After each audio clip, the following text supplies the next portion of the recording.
নবী করিম সাল্লাল্লাহু আলাইহি সাল্লাম বলেন, সাদ তুমি কাঁদো না, মদিনার সব থেকে ধনী আমির ইবনে ওহাবের বাড়িতে যাও, আমি তোমাকে বিবাহের প্রস্তাবনা দিয়ে দিলাম, তুমি তার কাছে যে বলো।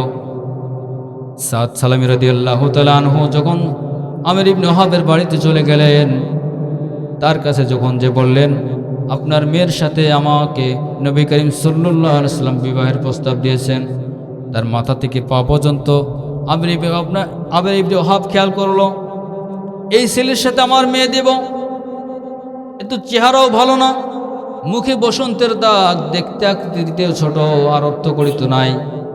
তিনি বিবাহের কাছে প্রত্যাখ্যান করলেন। সাদ সালামি আবার কাঁদতে কাঁদতে নবীজির দরবারে চলে গেলেন। এদিকে পর্দার অন্তরাল থেকে আমির ইবনে ওহাবের মেয়ে এই ঘটনাটাই দেখছেন, দৌড়ে এসে বলে, আব্বা যান, কি করলেন আপনি? দৌড়িয়ে যান, আপনি দ্রুত নবীর কাছে ক্ষমা চেয়ে আসেন। যে বিবাহের প্রস্তাব নবীজি যে বিবাহের প্রস্তাব দিয়েছেন আপনি প্রত্যাখ্যান করলেন, কত বড় অন্যায় আপনি করে ফেলেছেন আব্বা যান। ওই ছেলের চেহারা কেমন, তার অর্থ কেমন, এটা আমি দেখি না। যে বিবাহ নবীজি নিজেই প্রস্তাব দিয়েছেন, আমি এই বিবাহে রাজি, আপনি দৌড়ে যান, নবীর কাছে ক্ষমা চেয়ে আসেন। বলেন সুবহানাল্লাহ। আপনি ইবনে ওহাব চলে গেলেন, ওগো নবীজি সাল্লাল্লাহু আলাইহি সাল্লাম, আমি তো বড় অন্যায় করে ফেলেছি, আমি আপনার প্রস্তাবকে আমি প্রত্যাখ্যান করেছি, হুজুর আমি রাজি আছি, ওই ছেলের সাথে আমার মেয়ের বিবাহ দিয়ে দেন। প্রিয় ভাইয়ের আমার, ওই সাহাবী অনেক গরিব ছিল, তার কোনো অর্থ ছিল না। উপস্থিত কয়েকজন সাহাবী তাকে সহযোগিতা করলেন, এই পরিমাণ সহযোগিতা যেন বিবাহের মোহরানা পরিশোধ করে সে যেন বিবাহের জন্য কিছু কেনাকাটাও করতে পারে। ভাইয়ের আমার, যেহেতু কথা চলে আসলো এখানে একটু বলি। অনেকেই বলে বিবাহের মোহরানাটা হলো বিবাহের মূল, আর এটা 5 লক্ষ 10 লক্ষ টাকা লেখে রাখে, বলে এটা তো দেয়া লাগে না। কি দেয়া লাগে না বলে, কিন্তু বিবাহের বিষয় মোহরানাটা হলো পরিশোধযোগ্য একটা বিষয়। স্ত্রীর কাছে যাওয়ার আগেই তার বিবাহের মোহরানা পরিশোধ করতে হয়। কিন্তু দেখা যায় আমাদের সমাজে জানাজার সময় বলে, কাকির কাছ থেকে অনুমতি নিয়ে আসো, বিবাহের দাবি ছাড়াই নিয়ে আসো, মোহরানার দাবি ছাড়াই নিয়ে আসো। আর ওই পুরুষও বিবাহের দিন বাসর রাতে স্ত্রীর কাছে ক্ষমা চেয়ে নিয়েছিল। বিবাহের সময় বাসর রাত্রে মোহরানা যে ক্ষমা হয় না, তার প্রমাণ হলো, আল্লাহ না করুক কিছুদিন পরে যদি বিবাহটা বিচ্ছেদ হয়ে যায়, প্রথম নাম্বার কেস দেওয়ার প্রথম নাম্বার বিষয়টাই হলো মোহরানার বিষয়টা উল্লেখ থাকে। ঠিক কিনা বলেন? যদি মাফ করতো তাহলে কেন উল্লেখ করা হলো? প্রিয় ভাইরা আমার, বাবাজির আমার, সাদ সালামী রাদিয়াল্লাহু তাআলা আনহু বিবাহ হয়ে গেল। 600 দিরহামের বিনিময়ে মোহরানা ধার্য করে তার বিবাহ হয়ে গেল। বিবাহের পরে তিনি ফুলসজ্জা রাত করবেন, মদিনার বাজারে যখন চলে গেলেন, সুন্নাত নয় শুধু খাওয়া শেষে মধুপান, আর কিছু সুন্নাত আছে তুমি জানো কি? জানলেও জীবনে কখনো তামানো কি? সুন্নাত শুধু নয় মাজলুম সহায়ক, সুন্নাত ওহুদে জালিমের প্রতিরোধ, সুন্নাত শুধু নয় নির্জন ধ্যানে যাওয়া,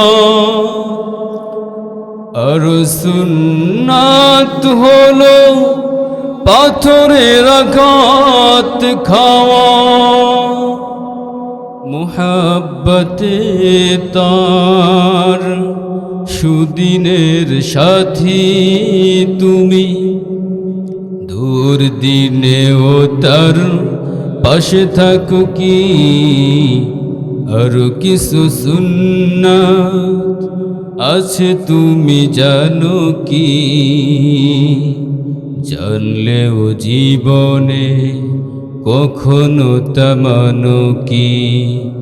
সুন্নাত নয় শুধু দাওয়াতের মেহমান, সুন্নাত নয় শুধু খাওয়া শেষে মধুপান, আর কিছু সুন্নাত আছে তুমি জানো কি?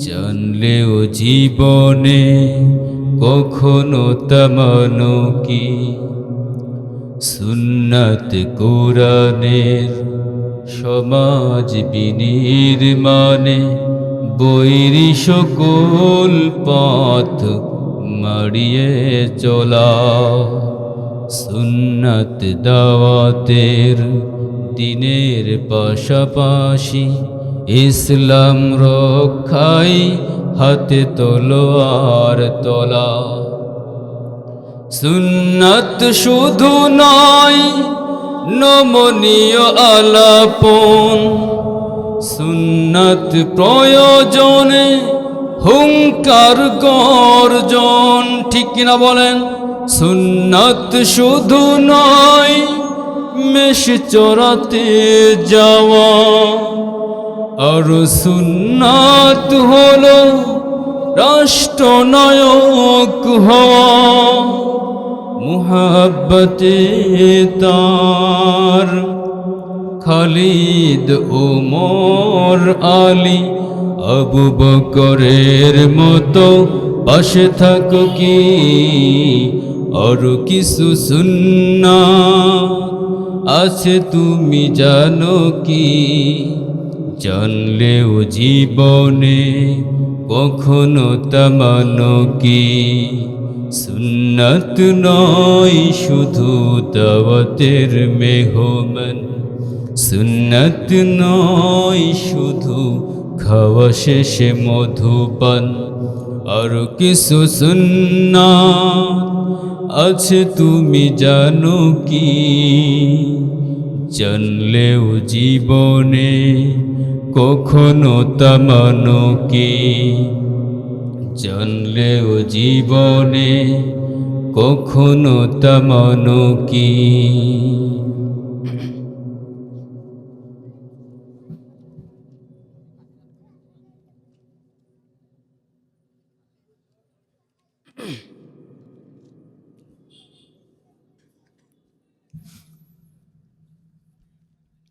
আলহামদুলিল্লাহ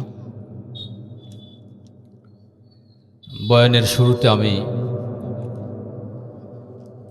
কাশীনাথপুর পূর্বপাড়া কেন্দ্রীয় জামে মসজিদের উদ্যোগে 17তম বার্ষিক ওয়াজ মাহফিল ওইসালে সব এই কমিটিবৃন্দ আয়োজক কমিটিবৃন্দ সকলের প্রতি কৃতজ্ঞতা স্বীকার করছি সকলের প্রতি ধন্যবাদ জ্ঞাপন করছি যে মহান মালিক এই যুবকদেরকে আয়োজকদেরকে বর্তমান প্রেক্ষাপটে কোরআনের তাফসিরের আয়োজন করেছেন এই তাফসিরুল কোরআন মাহফিলের জন্য যাদের শ্রম মেহনত চেষ্টা প্রচেষ্টা এবং অর্থ ব্যয় হয়েছে আল্লাহ সুবহানাহু ওয়া তাআলা সকলের এই চেষ্টা মেহনত চিন্তা ফিকির এবং অর্থকে কিয়ামতের ময়দানে নাজাতের জরিয়া হিসেবে কবুল করুন সকলে বলেন আমিন সাথে সাথে আজকের মাহফিলের প্রধান অতিথি বিশেষ অতিথি সম্মানিত সভাপতি এবং সার্বিক তত্ত্বাবধানে যিনি রয়েছেন আমাদের প্রিয় মোহাম্মদ মনিহার বিশ্বাস ভাই অনেক পরিশ্রম করছেন এই মাহফিলের জন্য এই ময়দানটা গতকাল একটা সাধারণ ময়দান ছিল ঠিক কিনা কিন্তু আজকের জন্য এটা কোরআনের তাফসিরুল কোরআন মাহফিলের একটা বাগান বেহেশতের বাগান কোরআনুল কারীম এর সাথে যাদের স্পর্শ লেগেছে যারাই কোরআনের সংস্পর্শে এসেছে তাদেরই সম্মান বাড়ি দিয়েছেন আল্লাহ তাআলা ঠিক কিনা অতএব আমি দ্বিতীয়বার কাউকে মাহফিলে আসার জন্য বলবো না যেহেতু এখানে আসার জন্য আপনাদেরকে দাওয়াত দেওয়া হয়েছে পোস্টারিংয়ের মাধ্যমে ব্যানারের মাধ্যমে মাইকিংয়ের মাধ্যমে দাওয়াত দেওয়া হয়েছে বিভিন্ন বাড়িতে বিয়ের আগে যে একটা স্টেজ প্যান্ডেল করা হয় বর এবং যাত্রীদের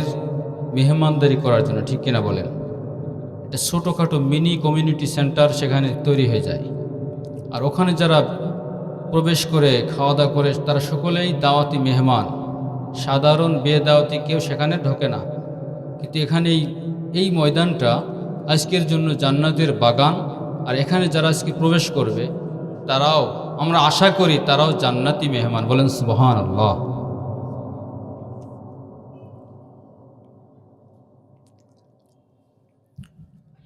আলহামদুলিল্লাহ আলহামদুলিল্লাহ নাহমাদুহু ওয়া নাস্তাঈনুহু ওয়া নাস্তাগফিরুহু ونعوذ بالله من شرور أنفسنا ومن سيئات أعمالنا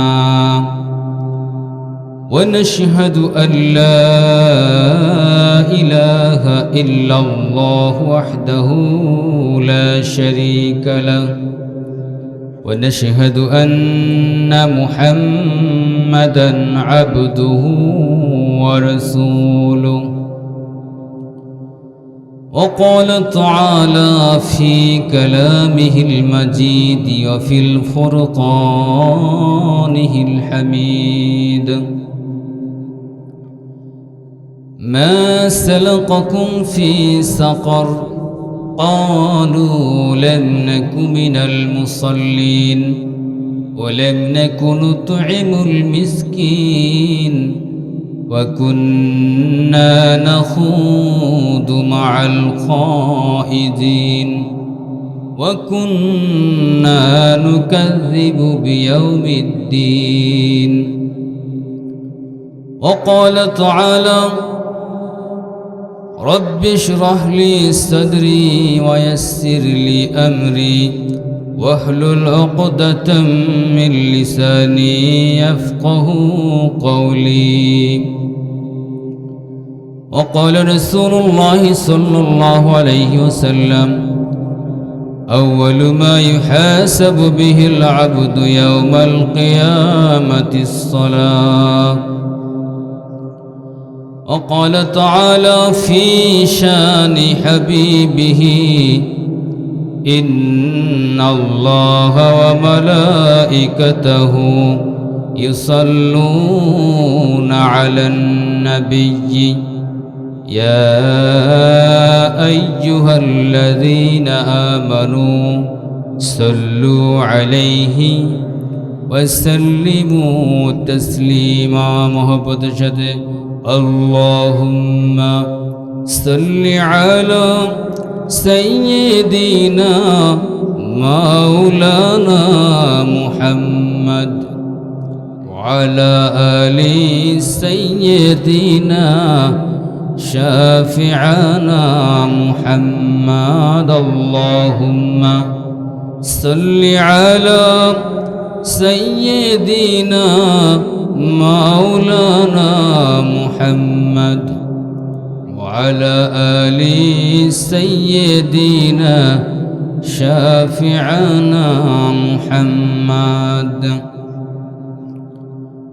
جزا الله عنا محمدا صلى الله عليه وسلم ما هو أهله سبحان الله وبحمده سبحان الله العظيم সকলে জবান খুলে আমার সাথে পড়ুন আউযু বিল্লাহি মিনাশ শাইতানির রাজীম বিসমিল্লাহির রহমানির রহিম أرأيت الذي يكذب بالدين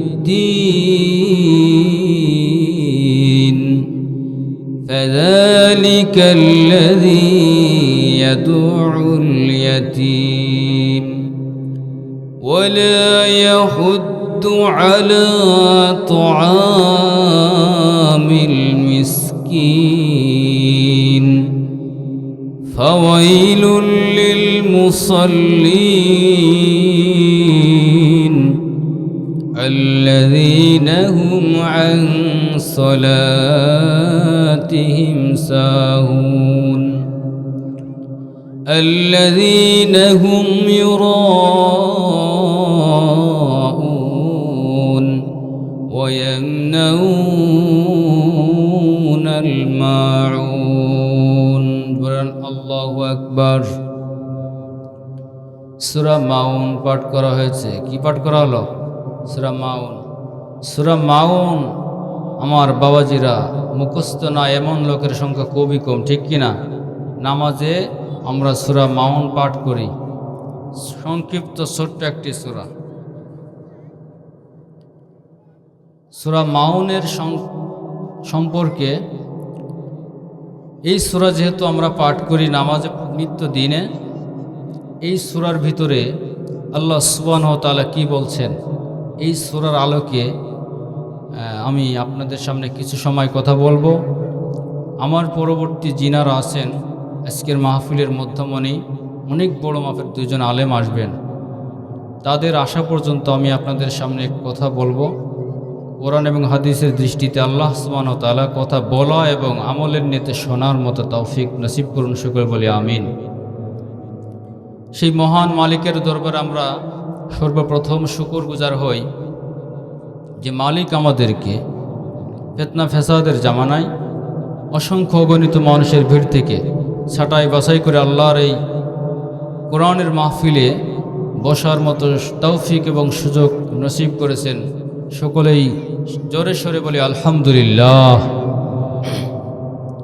আল্লাহ সুবহানাহু ওয়া তাআলার প্রতিটা নিয়ামতের যদি শুকরিয়া আমরা আদায় করি, একটা একটা করে গুণে আদায় করতে যাই, কখনো গুণে শেষ করতে পারবো না, কখনো সম্ভবই না, ঠিক কিনা?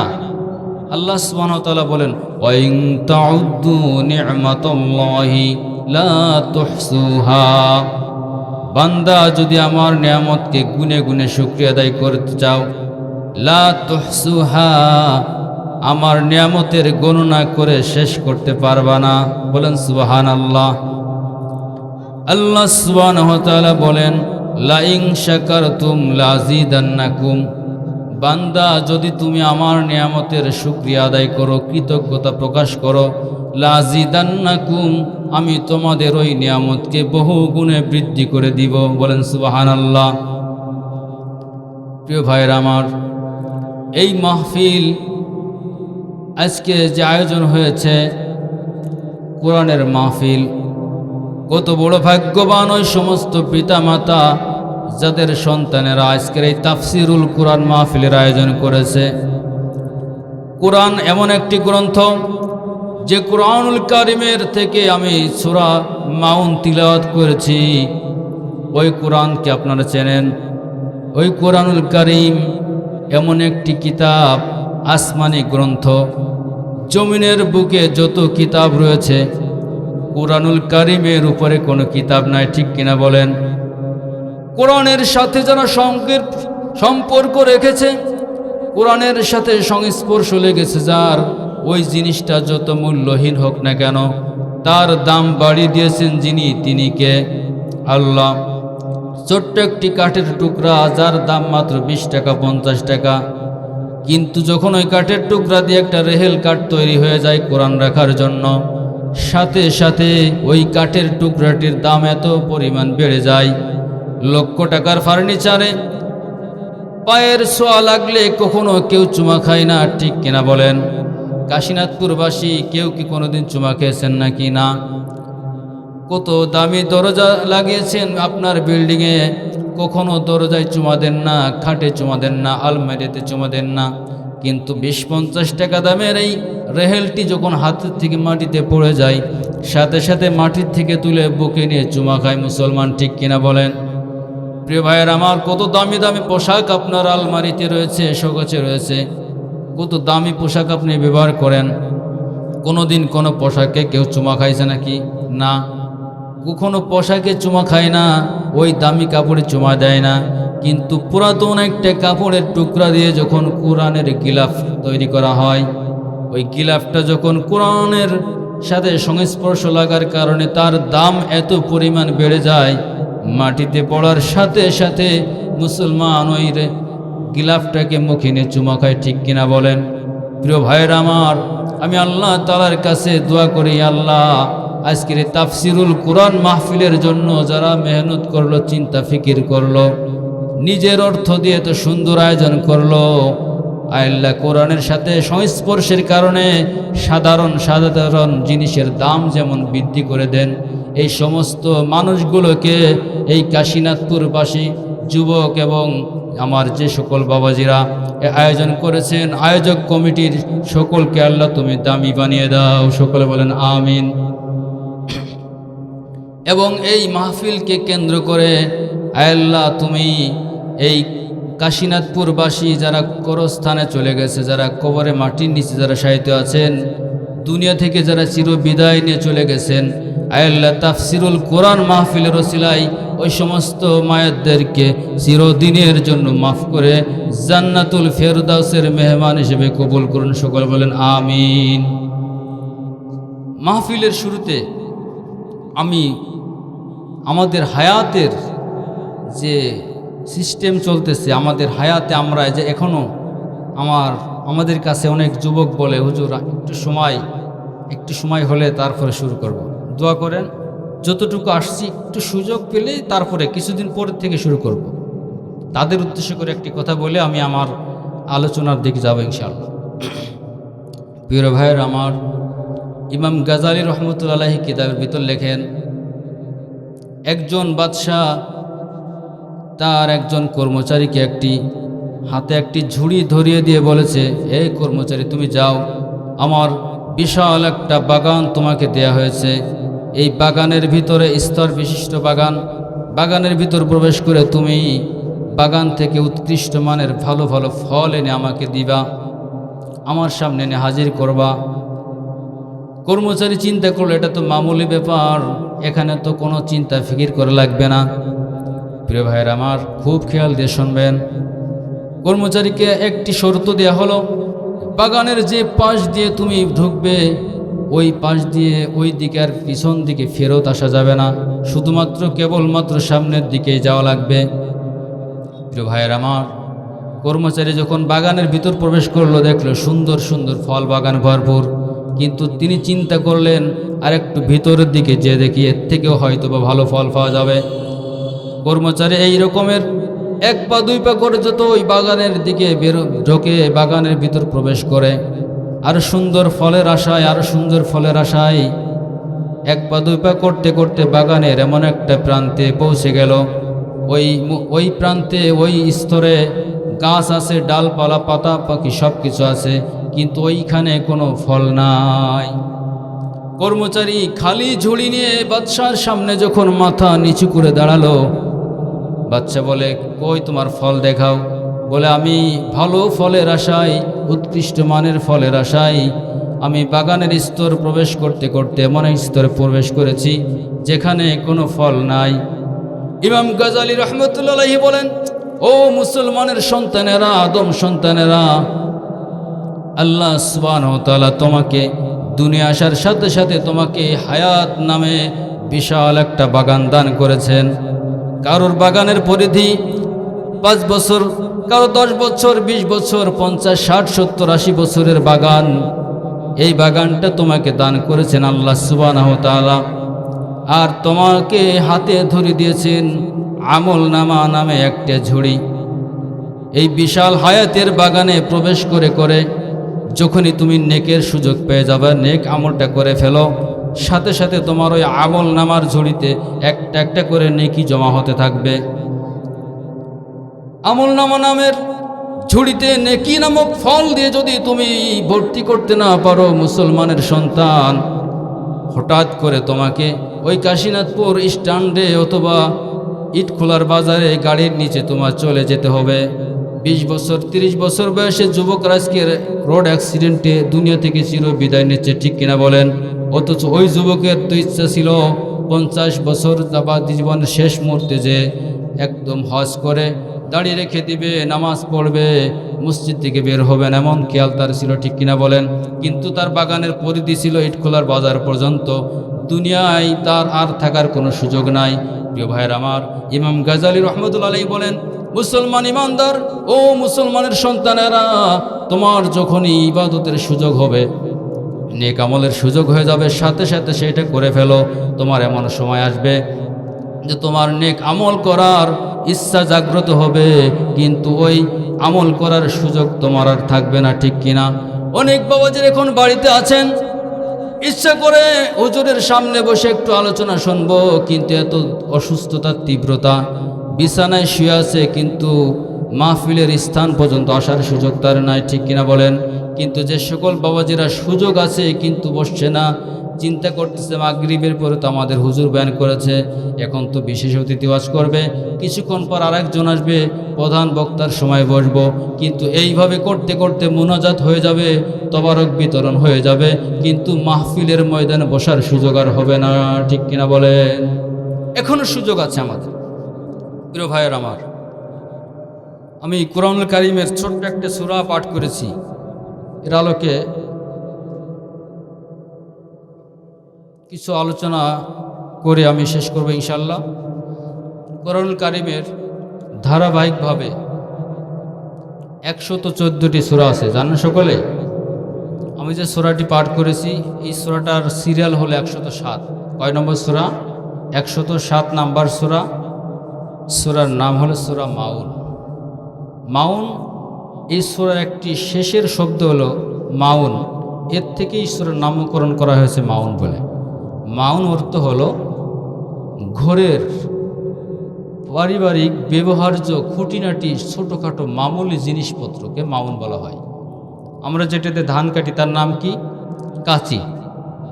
উপরে ওঠার জন্য একটা জিনিস ব্যবহার করি তার নাম কি? মই। আপনার বাড়ির ছোটোখাটো চামচ হতে পারে, একটা গামলা হতে পারে, ছোটোখাটো খুঁটিনাটি জিনিসপত্র, তাকে বলা হয় মাউন। প্রিয় ভাইয়ের আমার, এই সূরাটি নাজিলের কয়েকটি প্রেক্ষাপট রয়েছে। আবু সুফিয়ান সে উট জবাই করে মানুষকে বিলিয়ে দিত, সেখানে যদি কোনো এতিম আসতো এতিমদেরকে ধাক্কা দিয়ে বের করে দিত, তাদেরকে তাড়িয়ে দিত। কোনো মুফাসসিরিন কিরাম বলেন তার এই সম্পর্কেই এই সূরাটি নাজিল হয়েছে। আবু জেহেল বড়ই কৃপণ এবং সম্পদ লোভী ছিল। প্রিয় ভাইয়ের আমার, বাবাজির আমার, দুনিয়াতে মতানৈক্যের শেষ নাই। নামাজে সূরা ফাতিহা পড়া না পড়া, আমিন আস্তে জোরে, হাত কোথায় বাঁধতে হবে, মিলাদে দাঁড়ানো বসা, বিভিন্ন মতানৈক্য আছে, কিন্তু সম্পদ আর লাগবে না এই নিয়ে কোনো মতানৈক্য আছে বলেন? টাকা চাই, কার কত টাকা, ব্যাংক শেষ হয়ে যাচ্ছে কিন্তু টাকার শেষ নাই। প্রিয় ভাইয়ের আমার, আবু জেহেল সম্পদ লোভী ছিল, এতিমদের সম্পদ সে কুক্ষিগত করে নিত। তাফসীরের ভিতর আসছে আবু জেহেল কোনো মানুষ যখন মুমূর্ষু অবস্থায় বিছানায় পড়ে যেত, তার বাড়িতে যে তার অভিভাবক তো দায়িত্ব নিত তার সন্তানদের, বল ভাই তোমার চিন্তা নাই, তোমার মৃত্যুর পরে তোমার সন্তানদেরকে আমি দেখে শুনে রাখব। এইভাবে একজন এতিমকে তার দায়িত্ব গ্রহণ করে তার পিতার মৃত্যুর পরে যখন আবু জেহেল ওই সন্তানকে মানুষ করে, যখন সন্তান তার কাছে তার প্রাপ্য তার হক দাবি করে, ওই সময় আবু জেহেল তাকে সম্পদ দিতে অস্বীকৃতি জানায়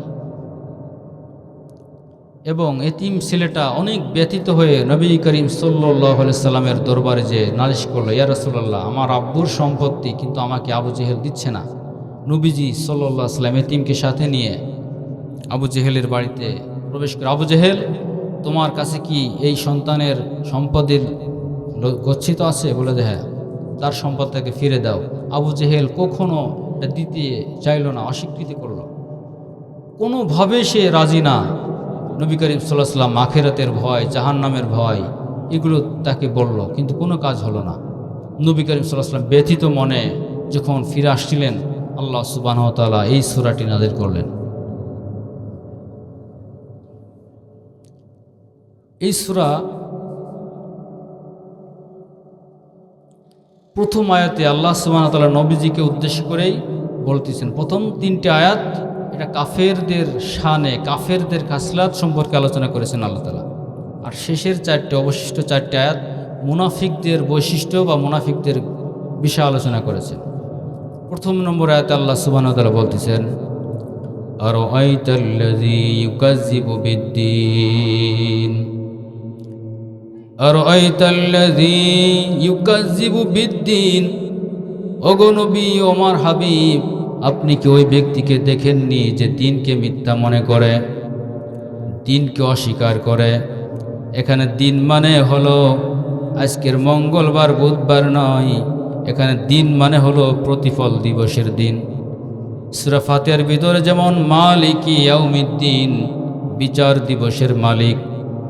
আল্লাহ সুবহানাহু ওয়া তাআলা বলেন, আরাআইতাল্লাযী ইউকাযযিবু বিদ্দীন, ও আমার হাবিব, আপনি কি ওই ব্যক্তিকে দেখেননি যে দিনকে মিথ্যা মনে করে, দিনকে অস্বীকার করে? প্রিয় ভাইয়ের আমার, আয়াতের ভিতরে একটু লক্ষ্য করেন, দিনকে যারা মিথ্যা মনে করে, দিনকে যারা অস্বীকার করে, যারা কিয়ামতের দিনকে চায় না, এই সমস্ত মানুষের দ্বারা পৃথিবীতে যত প্রকার অন্যায় রয়েছে, যত প্রকারের গুনাহ রয়েছে, এই সমস্ত মানুষদের কাছে ওই গুনাহগুলো কোনোদিন গুনাহ বলে মনে হবে না, ঠিক কিনা? যার ভিতরে আল্লাহর ভয় নাই, আল্লাহ তাআলাকে যিনি ভয় করেন না, ওই ব্যক্তির দ্বারা কোনো পাপ কাজ থেকে ফেরত আসা তার দ্বারা সম্ভব নয়। প্রিয় ভাইয়ের আমার, যার ভিতরে আল্লাহর ভয় ঢুকে যাবে, ওই ব্যক্তির দ্বারাই নামাজ কাজা করা, দুর্নীতি করা, সুদ ঘুষের সাথে জড়িত হওয়া, আরেকজনের সম্পদ নিজের নামে করে নেওয়া, আরেকজনের হক নষ্ট করা, এরকমের যত রকমের গুনাহ রয়েছে, সিসি ক্যামেরা লাগবে না, সিকিউরিটি লাগবে না, ওই ব্যক্তির জন্য কোনো পাহারাদার করা লাগবে না। আল্লাহর ভয় যার দিলের ভিতরে ঢুকে যাবে, ওই ব্যক্তি কোনোদিন কোনো গুনাহ করতে পারবে না, ঠিক কিনা বলে? আল্লাহ সুবহানাহু ওয়া তাআলা বলেন, আপনি কি ওই ব্যক্তিকে দেখেননি যে দিনকে মিথ্যা মনে করে? ফাযালিকাল্লাযী ইয়াদউল ইয়াতীম, সে তো ওই ব্যক্তি যে এতিমদেরকে ধাক্কা দিয়ে বের করে দেয়, এতিমদের সাথে দুর্ব্যবহার করে। এখানে কয়েকজন নির্দিষ্ট কাফেরদের সামনে আয়াতটি নাজিল হয়েছে। শুধু কাফের নয়, মুসলমান ভাইরা আমার, বাবাজির আমার, পর্দার অন্তরালে আমার মা বোনেরা, আল্লাহ সুবহানাহু ওয়া তাআলা বুঝাইতে চান, এটা শুধু কাফের না, এতিমদের সাথে দুর্ব্যবহার করা কোনো মুসলমানের শান হতে পারে না। কোনো মুসলমান এতিমকে ধাক্কা দেবে, এতিমকে সহ্য করতে পারবে না, এটা হতে পারে না। আপনি কাকে ধাক্কা দিবেন? আজকে আমার সন্তান আমার কাছে কত দাবি করে, আমি তার দাবি পূরণের জন্য মাথার ঘাম পায়ে ফেলে চেষ্টা করতেছি, তার আবদার পূরণ করার জন্য কত কোশিশ করতেছি, কিন্তু আমি জানি না এখান থেকে মাহফিল করে বাড়িতে যাওয়ার ভিতরে যদি আমার মৃত্যু হয়ে যায়, আমার সন্তান সাথে সাথে এতিম হয়ে যাবে, ঠিক কিনা বলে? এতিমদের সাথে দুর্ব্যবহার করা শুধু কাফের নয়, মুসলমানদেরও শান হতে পারে না। আল্লাহ সুবহানাহু ওয়া তাআলা ৩য় নম্বর আয়াতে বলেন, ওয়ালা ইয়াহুদ্দু আলা তাআমিল মিসকিন, এবং যারা মিসকিনদেরকে খাদ্য দিতে চায় না, মিসকিনদের খাবার দিতে অনিচ্ছায়িত করে, নিজে তো এতিম অনাথদেরকে খাবার দেয় না, আরেকজন দিবে সেটাও সে সহ্য করে না, অনুৎসাহিত করে, এটা কোনো মুসলমানের গুণ হতে পারে না। প্রিয় ভাইয়ের আমার, বাবাজির আমার, পর্দার অন্তরে আমার মা বোনেরা, লক্ষ্য করে শোনো, এই ৩টা আয়াত কাফেরদের খাসলাত বর্ণনা করা হয়েছে। মুমিন কাফেরদের কোনো খাসলাত গ্রহণ করতে পারবে না, কাফেরদের যত বদগুণ রয়েছে মুমিন সেটা বর্জন করবে। ৪র্থ নম্বর আয়াতে আল্লাহ সুবহানাহু ওয়া তাআলা বলেন, ফাওয়াইলুল লিল মুসাল্লিন, ওই সমস্ত নামাজীদের জন্য ধ্বংস, ওই সমস্ত নামাজীদের জন্য দোজখ, ওই সমস্ত মুসল্লিদের জন্য ধ্বংস।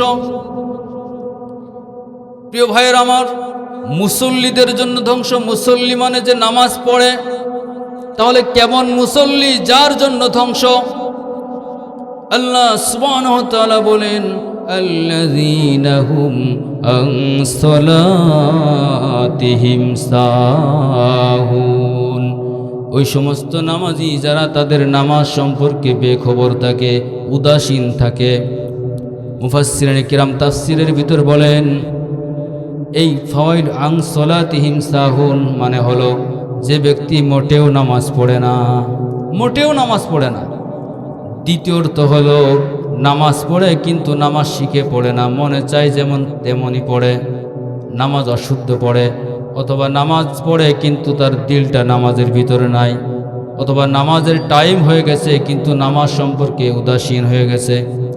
আবু সুফিয়ান এবং তার সাঙ্গপাঙ্গরা যখন নবী করিম সাল্লাল্লাহু আলাইহি ওয়াসাল্লামের সাথে থাকতেন, নামাজের ব্যাপারে খুবই যত্নশীল ছিল, কিন্তু যখন নবী করিম সাল্লাল্লাহু আলাইহি ওয়াসাল্লামের সাহচর্য থেকে যখন তারা দূরে থাকত, তখন তারা নামাজের ব্যাপারে কোনো খেয়াল খবর রাখত না। প্রিয় ভাইয়ের আমার, বাবাজির আমার, খুব খেয়াল দিয়ে শোনেন, আল্লাহ সুবহানাহু ওয়া তাআলা সূরা মুদ্দাসসিরের ভিতরে আল্লাহ সুবহানাহু ওয়া তাআলা ঘোষণা করেন, জান্নাতীরা যখন জান্নাতে যাবে আর জাহান্নামীরা যখন জাহান্নামের ভিতরে চলে যাবে, তাদের পারস্পরিক কথাবার্তা হবে, পারস্পরিক তারা কথাবার্তা বলবে। আল্লাহ সুবহানাহু ওয়া তাআলা বলেন, ফি জান্নাতিন ইয়াতাসাআলুনা আনিল মুজরিমিন। তারা তথায় জান্নাতে থাকবে, ইয়াতাসাআলুনা আনিল মুজরিমিন, মুজরিমদেরকে তারা জিজ্ঞাসা করবে, গুনাহগার জাহান্নামীদেরকে তারা সওয়াল করবে, জিজ্ঞাসা করবে, মা সালাকাকুম ফি সাকার, ও ভাই কোন কারণে কোন দোষে তোমরা জাহান্নামের ভিতরে চলে গেলে। আমরা যেমন জেলখানায় যে ঢাকার থেকে একজন ভাই আসছে, তার ছোট ভাই জেলখানায় ওই সামনাসামনি দাঁড়িয়ে বলে, তুমি কি অপরাধ করেছো তার কারণে তুমি জেলখানে আসছো।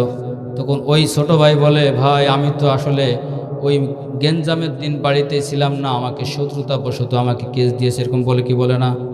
প্রিয় ভাইয়ের আমার, আল্লাহ সুবহানাহু ওয়া তাআলা বলেন, ফি জান্নাতিন ইয়াতাসাআলুনা আনিল মুজরিমিন, জান্নাতীরা জাহান্নামীদেরকে জিজ্ঞাসা করবে, মা সালাকাকুম ফি সাকার, ও ভাই ও বন্ধু, একই সাথে ব্যবসা বাণিজ্য করেছি, একই সাথে চাষ করেছি, পাশাপাশি দোকানে বসে চা খেয়েছি, একই ছাদের নিচে বসে অফিস আদালত করেছি, একই ইমাম তোমার জানাজা দিয়েছেন, আমাকে সেই একই ইমাম জানাজা দিয়েছেন, আজকে তুমি জাহান্নামে কেন চলে গেলে।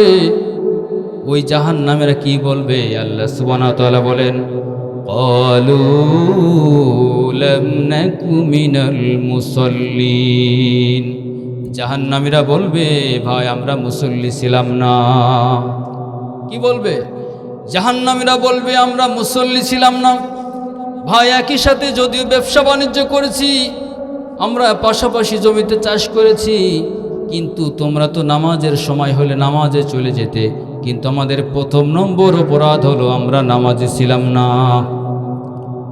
বাবাজির আমার, চায়ের দোকান থেকে 4-5 জন মুসলমানের সন্তান, 10-12 জন মুসলমানের সন্তান বসা, আজানের সাথে সাথে 2 জন 3 জন ওখান থেকে উঠে কাশীনাথপুর পূর্বপাড়া মসজিদ থেকে চলে আসলো। বাকি যে কয়জন ছিল তারাও তো মুসলমানের সন্তান, ঠিক কিনা বলেন? কোন জিনিসে তোমাকে ওখান থেকে উঠতে নিষেধ করলো? তুমি তো চিন্তা করো, সরকারকে দোষ দাও, সরকার চেয়ার ছাড়ে না। সরকার চেয়ার ছাড়বে কিভাবে? তুমি তো চায়ের দোকানে সিটটাই ছাড়তে চাও না, ঠিক কিনা বলেন? তোমার জায়গাটা আর একজন দখল করবে, নামাজ বাদ দিয়ে তুমি সেখানে বসে আছো, আর ওই দোকানে আর একটা জিনিস ফিট করা আছে, সে সেখান থেকে ওঠানো, ঠিক কিনা বলেন? প্রিয় ভাইয়ের আমার, যে ইমান তোমাকে আজানের পরে চায়ের দোকান থেকে উঠিয়ে মসজিদের দিকে আনতে পারলো না, ওই ইমান তোমাকে কঠিন কিয়ামতের ময়দানে জান্নাতে নিয়ে যাবে কিভাবে? তুমি বুঝে বসে আছো। ভাইয়ের আমার, বাবাজির আমার, জাহান্নামীরা প্রথম যে অপরাধের কথা বলবে, সেই অপরাধটা হলো তারা নামাজ পড়তো না। নবী করিম সাল্লাল্লাহু আলাইহি সাল্লাম বলেন, আউয়ালু মা ইউহাসাবু বিহিল আবদু ইয়াউমাল কিয়ামাতিস সালাহ, কিয়ামতের ময়দানে বান্দার প্রথম যে হিসাবটা নেওয়া হবে, সেই হিসাবটা হলো তার নামাজের হিসাবটা নেওয়া হবে। প্রিয় ভাইয়ের আমার, বাবাজির আমার, পর্দার অন্তরালে আমার মা বোনেরা, নামাজ যার সঠিক হয়ে যাবে, বাকি ইবাদতগুলো আশা করা যায় তার সঠিক হবে। নামাজের প্রশ্নে যখন ধরা খেয়ে যাবে, নামাজের প্রশ্নই তো শেষ হবে না, বাকি প্রশ্ন কখন করবে? এই নামাজ জাহান্নামে যাওয়ার প্রথম কারণ হলো নামাজ না পড়া। আমার মা বোনেরা ঠিকই অন্য ইবাদতে পটু আছে, নফল রোজা তারা বাদ দিতে চায় না। নফল রোজা শুনে শুনে সমস্ত রোজাগুলো রাখে। রমজানের রোজার পরে 6টি শাওয়ালের রোজা পুরুষ মানুষ শতকরা 10 জন রাখলেও নারীরা 100% রাখে, ঠিক কিনা বলেন? সাংসারিক কাজ করতে করতে জীবন শেষ করে দিবে। ঠিকমতো খাওয়া দাওয়া করেন আমার মা বোনেরা, ঠিকমতো গোসল করতেও চায় না, কিন্তু সাংসারিক কাজের জন্য জীবন শেষ করে দিবে। এরপরেও নামাজের সময় নামাজ পড়বে না। স্বামী বলে, ও প্রিয় স্ত্রী, আমি দীর্ঘদিন ধরে তাবলিগে আসা যাওয়া করতেছি, আমি দীর্ঘদিন ধরে মসজিদের সাথে জড়িত রয়েছি, তুমি একটু নামাজ পড়ো। নামাজের বেলায় তারা এটাই মানতে চায় না, ঠিক কিনা? আমার মনে হয় আমার এই কাশীনাথপুরবাসী, এখানে আমার ঘরে ঘরে মা বোনেরা নামাজ পড়ে। আল্লাহ তাআলা কবুল করুন, সকলে বলেন আমিন। জাহান্নামীরা জাহান্নামে যাওয়ার প্রথম অপরাধটা কি বলবে? লাম নাকু মিনাল মুসাল্লিন, আমরা নামাজি ছিলাম না। ওয়ালাম নাকু নুতঈমুল মিসকিন। আর দ্বিতীয় নম্বর অপরাধ হলো আমরা মিসকিনদেরকে খাদ্য খাবার দিতাম না, গরিব মিসকিনদের খাবার দিতাম না। প্রিয় ভাইয়ের আমার, নবী করিম সাল্লাল্লাহু আলাইহি ওয়াসাল্লাম বলেন, অফুরন্ত নিয়ামত দিয়ে সাজানো জান্নাত, এমন কোনো নিয়ামত নাই যেটা জান্নাতের ভিতরে নাই। এই জান্নাত 5টা শ্রেণীর জন্য অধীর আগ্রহ নিয়ে বসে আছে। কোন সময় জান্নাতি আমার ভিতর প্রবেশ করবে? বলেন সুবহানাল্লাহ। নবী করিম সাল্লাল্লাহু আলাইহি ওয়াসাল্লাম বলেন, ইন্নাল জান্নাতা তাশতাকু ইলা 5 নাফারিন তালিল কুরআনি ওয়া হাফিজিল লিসানি ওয়া মুতঈমিল জিআন ওয়া মুকসিল উরয়ান ওয়া মান সাল্লা আলা হাবিবির রহমান। নবী করিম সাল্লাল্লাহু আলাইহি ওয়াসাল্লাম বলেন, আপনারা যেমন অপেক্ষা করতেছেন কোন সময় প্রধান অতিথি আসবে, কোন সময় প্রধান বক্তা আমাদের ভিতর আসবে, জান্নাত আপনার জন্য অপেক্ষা করতেছে। 5টা শ্রেণীর ভিতরে আমরা থাকতে রাজি আছি কিনা হাত উঁচু করে দেখান। আল্লাহ তুমি কবুল করে নাও। জান্নাত 5টা শ্রেণীর জন্য অপেক্ষা করতেছে। প্রথম নাম্বার শ্রেণী হলো তালিল কুরআন, যারা কোরআন তেলাওয়াত করে, বলেন সুবহানাল্লাহ। মাদ্রাসার ছাত্ররা কোরআন তেলাওয়াত করে, মসজিদের ইমাম সাহেব কোরআন তিলাওয়াত করে, মুসল্লিরা নামাজ শেষ হয়ে যাওয়ার পরে দরজার পাশে বসে, জানালার পাশে বসে কোরআন নিয়ে বসে যায়। একটা আয়াত, 2টি আয়াত, একটা সূরা, 2টি সূরা, 1 সাফা 2 সাফা 1 পারা করে তিলাওয়াত করে। এই সমস্ত কোরআন তিলাওয়াত যাদের খাসলাত থাকবে, কোরআন তিলাওয়াতের গুণ যাদের থাকবে, ওই সমস্ত মা বোনেরা যারা নামাজের পরে কোরআন নিয়ে বসে যায়। এখন তো কোরআন নিয়ে বসার সুযোগ নাই, এখন তো ঘরে ঘরে ওয়াইফাই হয়ে গেছে, কোরআন নিয়ে বসবে সুযোগটুকু নাই, ঠিক কিনা বলেন? কোরআন তাকের উপর রেখে দিয়েছে, কোরআনের গিলাফের উপরে ধুলাবালি পড়ে গেছে। তার কারণ হলো কোরআনটা নিয়ে বসবে। বাড়িতে অনেকেই রয়েছে কোরআন তিলাওয়াত করতে পারে, বিবাহের আগে পিতার বাড়িতে 8 খতম 10 খতম দিয়েছে, বিবাহের পরে কোরআনটা গিলাফ দিয়ে পেঁচিয়ে স্বামীর বাড়িতে এনেছে, কিন্তু দুঃখের বিষয় হলো কোরআনটা খুলে দেখার সুযোগটুকু নাই, ঠিক কিনা বলে? ও আমার মা বোনেরা, লক্ষ্য করে শোনেন, মনোযোগের সাথে শোনেন। জান্নাত যে 5টি শ্রেণীর জন্য অপেক্ষা করতেছে, তার প্রথম শ্রেণী হলো তালিল কুরআন, যারা কোরআন তিলাওয়াত করে। 2 নম্বর শ্রেণী হলো হাফিজুল লিসান, যারা জিহ্বাকে সংযত করে, জিহ্বাকে যারা হেফাজত করতে পারে। নবী করিম সাল্লাল্লাহু আলাইহি সাল্লাম বলেন, মানুষের 2টা বস্তুর যদি জিম্মাদার হতে পারে, আমি ওই বান্দার, ওই উম্মতের জান্নাতে যাওয়ার জিম্মাদার হয়ে গেলাম, বলেন সুবহানাল্লাহ। একটা হলো 2 চলের মাঝের বস্তু, সেটা হলো জিহ্বা, আর একটা হলো 2 রানের মাঝের, সেটা হলো লজ্জাস্থান। এই লজ্জাস্থান এবং জিহ্বাকে যারা হেফাজত করতে পারবে, নবীজি সাল্লাল্লাহু আলাইহি সাল্লাম বলেন, তার জান্নাতে যাওয়ার জিম্মাদার হয়ে গেলাম, বলেন সুবহানাল্লাহ। এই 2টার মাধ্যমে যত গুনাহ। প্রিয় ভাইয়ের আমার, বাবাজির আমার, 2 নম্বর শ্রেণী যাদের জন্য জান্নাত অপেক্ষা করে, এই 2 নাম্বার শ্রেণী হলো যারা জিহ্বাকে সংযত রাখতে পারে। আজকে জিহ্বাহের কারণে কত মানুষ জেলে চলে গেছে, কত মানুষ আজকে দুনিয়া থেকে চির বিদায় হয়ে যাচ্ছে, ঠিক কিনা বলেন? চায়ের দোকানে বসলে শুধু বাংলাদেশ নয়, পৃথিবীর বিভিন্ন বড় বড় রাষ্ট্রের প্রধানমন্ত্রী তার কি কাজ করা দরকার ছিল সেটা আমাদের বাংলাদেশের ওই চায়ের দোকান থেকে ডিসিশন করা হয়, ঠিক কিনা বলেন? কোন প্লেয়ারের কেমন খেলার দরকার ছিল সেটাও সিদ্ধান্ত হয় চায়ের দোকান থেকে। শুধু তাই নয়, 1 থেকে 2 জন যখন হয়ে যায় মুসলমান ইমানদার ভাইয়ের আমার, বাবাজির আমার, পর্দার অন্তরে আমার মা বোনেরা, লক্ষ্য করে শোনেন, 1 থেকে 2 জন হওয়ার সাথে সাথেই 3য় জনের নামে সমালোচনা শুরু হয়ে যায়, ঠিক কিনা? গীবত শুরু হয়ে যায়। নবীজি সাল্লাল্লাহু আলাইহি সাল্লাম বলেন, আল গীবাতু আশাদ্দু মিনাজ জিনা। গীবত এমন একটি মারাত্মক গুনাহ, এটা জিনা অপব্যবহার, জিনার থেকেও এটা মারাত্মক গুনাহ।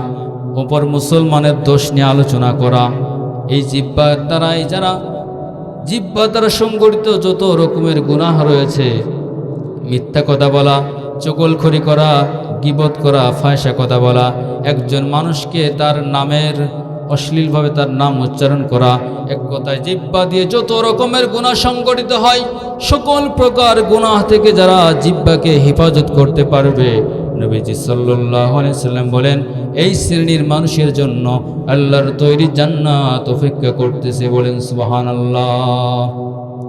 3 নাম্বার শ্রেণী হলো মুতঈমুল জিয়ান, যারা অসহায়, গরিব, মিসকিন, ক্ষুধার্ত ব্যক্তিদেরকে খাদ্য খাবার দান করে। গরিব মিসকিনদেরকে যারা খাবার দান করে, নিজের খাবার যারা গরিবদেরকে সহযোগিতা করে, এই শ্রেণীর মানুষের জন্য আল্লাহর তৈরি জান্নাত অপেক্ষা করতেছে। বলেন সুবহানাল্লাহ। 4 নাম্বার শ্রেণী হলো মুকসিল ওরিয়ান, যারা বস্ত্রহীনদেরকে বস্ত্র পরিধান করায়, গরিবদেরকে যারা কাপড় দান করে। আমাদের সমাজে এমন হয়ে গেছে, সংখ্যা কত, আমি যাকাত দিব, আমার কতটা শাড়ি দিয়েছি, কতটা লুঙ্গি দিয়েছি, এটা সংখ্যা দেখে খেয়াল করি। আর দোকানে লেখা থাকে এখানে জাকাতের কাপড় পাওয়া যায়, তার মানে এটা জাকাত দেওয়ার জন্য, এটা পরার জন্য নয়, ঠিক কিনা বলেন? মুসলমান ইমানদার ভাইয়ের আমার, আপনার জাকাতের টাকাটা যখন হিসাব করে আলাদা করবেন, কাপড় দেবেন, 100-র জায়গা আপনি 50টে দেন, 20টে দেন, কিন্তু ওই কাপড়টা যেন গরিব মানুষটা পরে মসজিদে যেতে পারে, কাপড়টা পরিধান করে যেন তার মেয়ের বাড়ি বা বাজারে যেতে পারে, ঠিক কিনা বলেন? আপনি এমন একটি কাপড় থেকে দান করলেন, কাপড়টা সে রেখে দিল, কোনোদিন পরিধান করলো না, এরকমের জাকাতের কাপড় অনেক গরিবের বাড়িতে পড়ে আছে, ঠিক কিনা বলে? কাপড় দান করতে হবে। শীতকাল এসেছে, আপনার বাড়িতে কত অপব্যবহার করা কাপড় পরে আছে, আপনার সন্তানের জন্য কাপড় ক্রয় করলেন, পাশের বাড়িতে একজন গরিব অসহায়, সে একটা শীতের কাপড় নাই, শীতের জন্য কষ্ট করতেছে, নিজের কাপড়ের সাথে সাথে তাকে একটা শীতের কাপড় যদি দেন, যিনি খুশি হবেন তিনি কে? আল্লাহ তাআলা খুশি হয়ে যাবেন। এই বস্ত্রহীনদেরকে যারা বস্ত্র পরিধান করায়, এই শ্রেণীর মানুষের জন্য আল্লাহর তৈরি জান্নাত অপেক্ষা করতেছে। বলেন সুবহানাল্লাহ। 5 নাম্বার শ্রেণী হলো ওমান সাল্লা আলা হাবিবির রহমান। 5 নাম্বার শ্রেণী হলো যারা আল্লাহর হাবিবের উপরে বেশি বেশি দুরূদ পড়ে। বলেন সুবহানাল্লাহ। দরুদ আজকে আমরা মনে করি শুধুমাত্র জিলেপি কিনে পোলট্রি মুরগি জবাই করে মিলাদ দিয়ে দরুদ পড়তে হয়, কিন্তু না। আপনি যখন আপনার জবান থেকে নবীজির উপরে একবার ছোট্ট দরুদ পড়লেন, সাল্লাল্লাহু আলাইহি ওয়াসাল্লাম বলেন, সাল্লাল্লাহু আলাইহি ওয়াসাল্লাম বলেন, নবীজি বলেন, মান সাল্লা আলাইয়া ওয়াহিদাতান সাল্লাল্লাহু আলাইহি আশারা। যে ব্যক্তি একবার আমার উপরে দরুদ পড়বে, আল্লাহ সুবহানাহু ওয়া তাআলা তার উপর 10 বার রহমত নাজিল করবেন। বলেন সুবহানাল্লাহ। তাহলে 5 নাম্বার শ্রেণী হলো যারা নবীজির উপরে বেশি বেশি দরুদ পড়ে। পাঁচটা শ্রেণী। আমরা এখানে যারা রয়েছি মাইকের আওয়াজ যত দূর পর্যন্ত যায়, আল্লাহ সুবহানাহু ওয়া তাআলা পাঁচটা শ্রেণীর এই পাঁচটা গুণ আমাদের সকলের ভিতরে দান করুন। সকলে বলেন আমিন। পাঁচটা শ্রেণী হলো, নবীজি বলেন ইন্নাল জান্নাতা তাশতাকু ইলা খামসাতি নাফারিন, পাঁচটা শ্রেণীর জন্য জান্নাত অপেক্ষা করতেছে।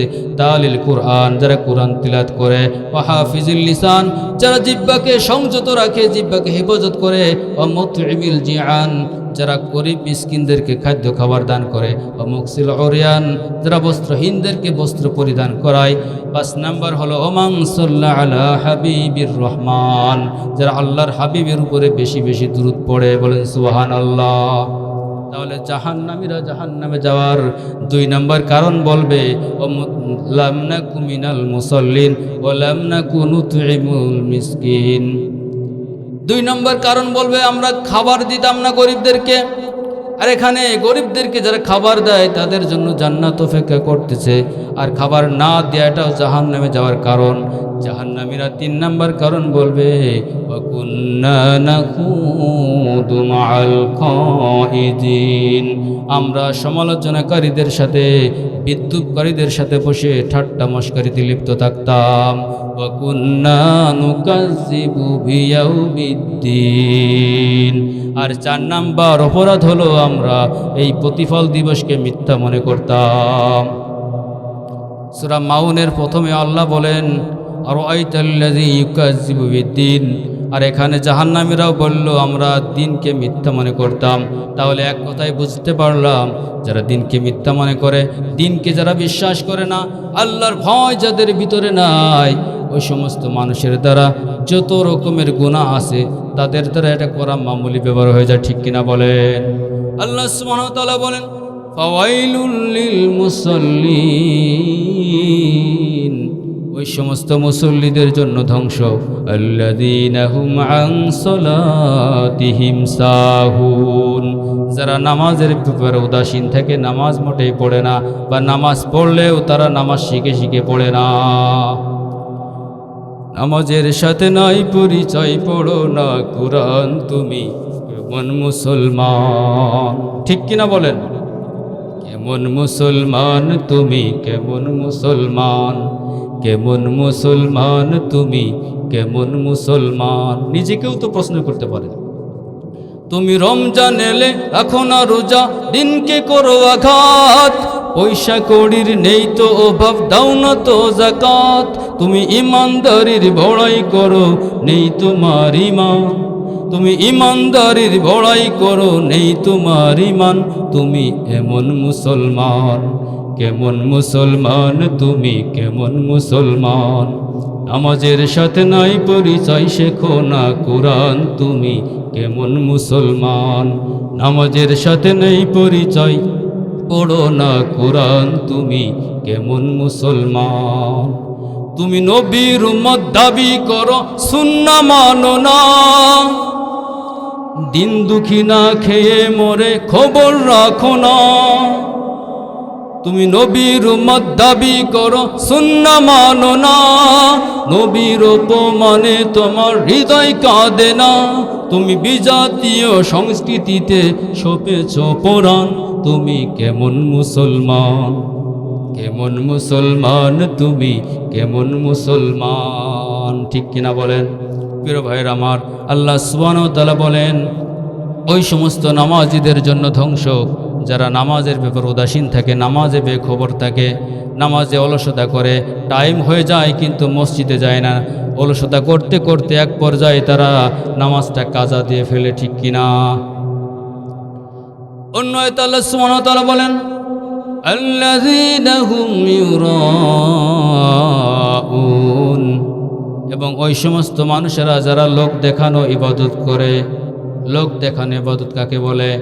মানুষে দেখুক আমি নামাজি, মানুষে দেখুক আমি হাজি, মানুষে দেখুক আমি বড় দানবীর। গল্পে গল্পে বলে আমি তো অনেক টাকা দান করি কিন্তু কাউকে বলি না, অথচ বলা হয়ে গেল।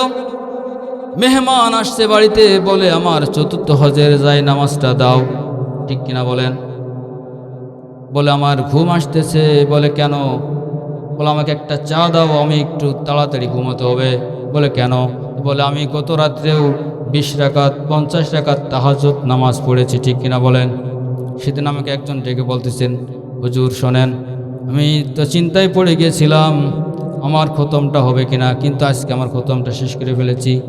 যদি এটা আগ্রহের জন্য বলেন সেটা ঠিক আছে, কিন্তু যদি লোক দেখানোর জন্য বলেন, লোক বলুক আমি একজন নামাজি, লোক দেখুক আমি একজন হাজি, লোকে দেখুক আমি একজন কোরআন তেলাওয়াতকারী, এই মানুষ দেখানোর ইবাদত আল্লাহ তাআলা গ্রহণযোগ্য করবেন না, আল্লাহ তাআলার কাছে গ্রহণযোগ্য নয়। রিয়াযুক্ত আমল কোনোদিন কবুল হবে না। আল্লাহ তাআলা এই রিয়াযুক্ত আমল থেকে আমাদেরকে হেফাজত করুন, সকল বলেন আমিন। লোক দেখানোর ইবাদত, এই ব্যাপারে বেশি বলতে চাই না। এক কথায় মানুষকে খুশি করার জন্য, মানুষকে দেখানোর জন্য কোনো প্রকারের ইবাদত আমরা করব না, ঠিক আছে তো ইনশাল্লাহ? হ্যাঁ, অনেক সময় বলে হুজুর মাহফিলে যখন আপনারা কালেকশন করেন, মসজিদে জুমার নামাজ যখন আদায় হয়, তখন তো একজন এরকম বলাবলি করে আমি 20 বস্তা সিমেন্ট, আমি এক টন রড দিব, আমি 1 বস্তা সিমেন্ট দিব। এই যে দেখা দেখি, এখানে যদি আপনার ইচ্ছা থাকে আমার দেখা দেখে আরেকজন দিক উদ্বুদ্ধ হোক, এই ক্ষেত্রে কোনো গুনাহ হবে না। কিন্তু মানুষ দেখুক যে আমি দিচ্ছি, আমার নাম হবে, সুনাম হবে, এই খেয়াল যেন আমাদের ভিতরে না থাকে। কারণ ইন্নামাল আমালু বিন্নিয়াত, প্রত্যেকটা কাজের ফলাফল তার নিয়তের উপর নির্ভরশীল, ঠিক কিনা বলে? প্রিয় ভাইয়েরা আমার, নবীজি বললেন প্রথম হিসাবটাই হবে নামাজের। এই নামাজটা আমরা পড়ি না। জানাজা যখন দাঁড়িয়ে যায়, জানাজার সামনে বলে নামাজের কথা, মিলাদে গেলে হুজুরা বলে নামাজের কথা, ওয়াজে মাহফিলে জুমার মসজিদে ইমাম সাহেব বলে নামাজের কথা। হুজুর নামাজ বাদে আর কি কোনো ওয়াজ নাই? প্রিয় ভাইয়ের আমার, আজকে রাতটা কি আপনাদের মনে আছে? কোন রাত? মেরাজের রাত। মেরাজ, নবী করিম সাল্লাল্লাহু আলাইহি সাল্লাম এই মেরাজের রজনীতে জান্নাত জাহান্নাম পরিভ্রমণ করেছিলেন, মনে আছে সকলের? নবী করিম সাল্লাল্লাহু আলাইহি সাল্লাম যখন জান্নাত জাহান্নাম সচক্ষে আল্লাহ তাআলা তাকে দেখালেন, জাহান্নামের ভিতরে এক শ্রেণীর নারী পুরুষকে আল্লাহ তাআলা তাদের কেমন মর্মান্তিক শাস্তি দিচ্ছেন। উত্তপ্ত মাটিতে তাদেরকে শুয়ে রাখা হয়েছে, বিশাল বিশাল পাথর তাদের বুকের উপর চাপা দিয়া। নবীজি সাল্লাল্লাহু আলাইহি সাল্লাম বললেন, ভাই জিব্রাইল, এই সমস্ত উম্মত কারা? তাদের এই মর্মান্তিক শাস্তি দেওয়া হচ্ছে। জিবরাইল আলাইহিস সালাম বললেন, ওগো নবীজি, এরা আপনার সেই সমস্ত উম্মত যারা দুনিয়াতে নামাজ পড়তো না, ঠিক মতো নামাজ পড়তো না। এই বেনামাজিদেরকে শাস্তি দেওয়া হচ্ছে, তাদেরকে উত্তপ্ত মাটিতে শুয়ে বিশাল বিশাল পাথর তাদের বুকের উপর চাপা দেওয়া হচ্ছে। তারা চিৎকার মেরে আকাশ বাতাস তারা কাঁপিয়ে তুলছে। প্রিয় ভাইয়ের আমার, কিছু দেওয়ার পরে দেখলেন আরেক দল মানুষদেরকে এমন শাস্তি দেওয়া হচ্ছে, তাদের নখগুলো তামার তৈরি নখ, তাদের মুখের চামড়াগুলি এবং বুকটা তারা চিরে ছিঁড়ে ফেলতেছে, আবার পূর্বের মতো ভালো হয়ে যাচ্ছে, আবার তারা মুখের চামড়া এবং তারা শরীরের এই গোস্তগুলো তারা ছিঁড়ে ছিঁড়ে ফেলতেছে তামার নখ দিয়ে।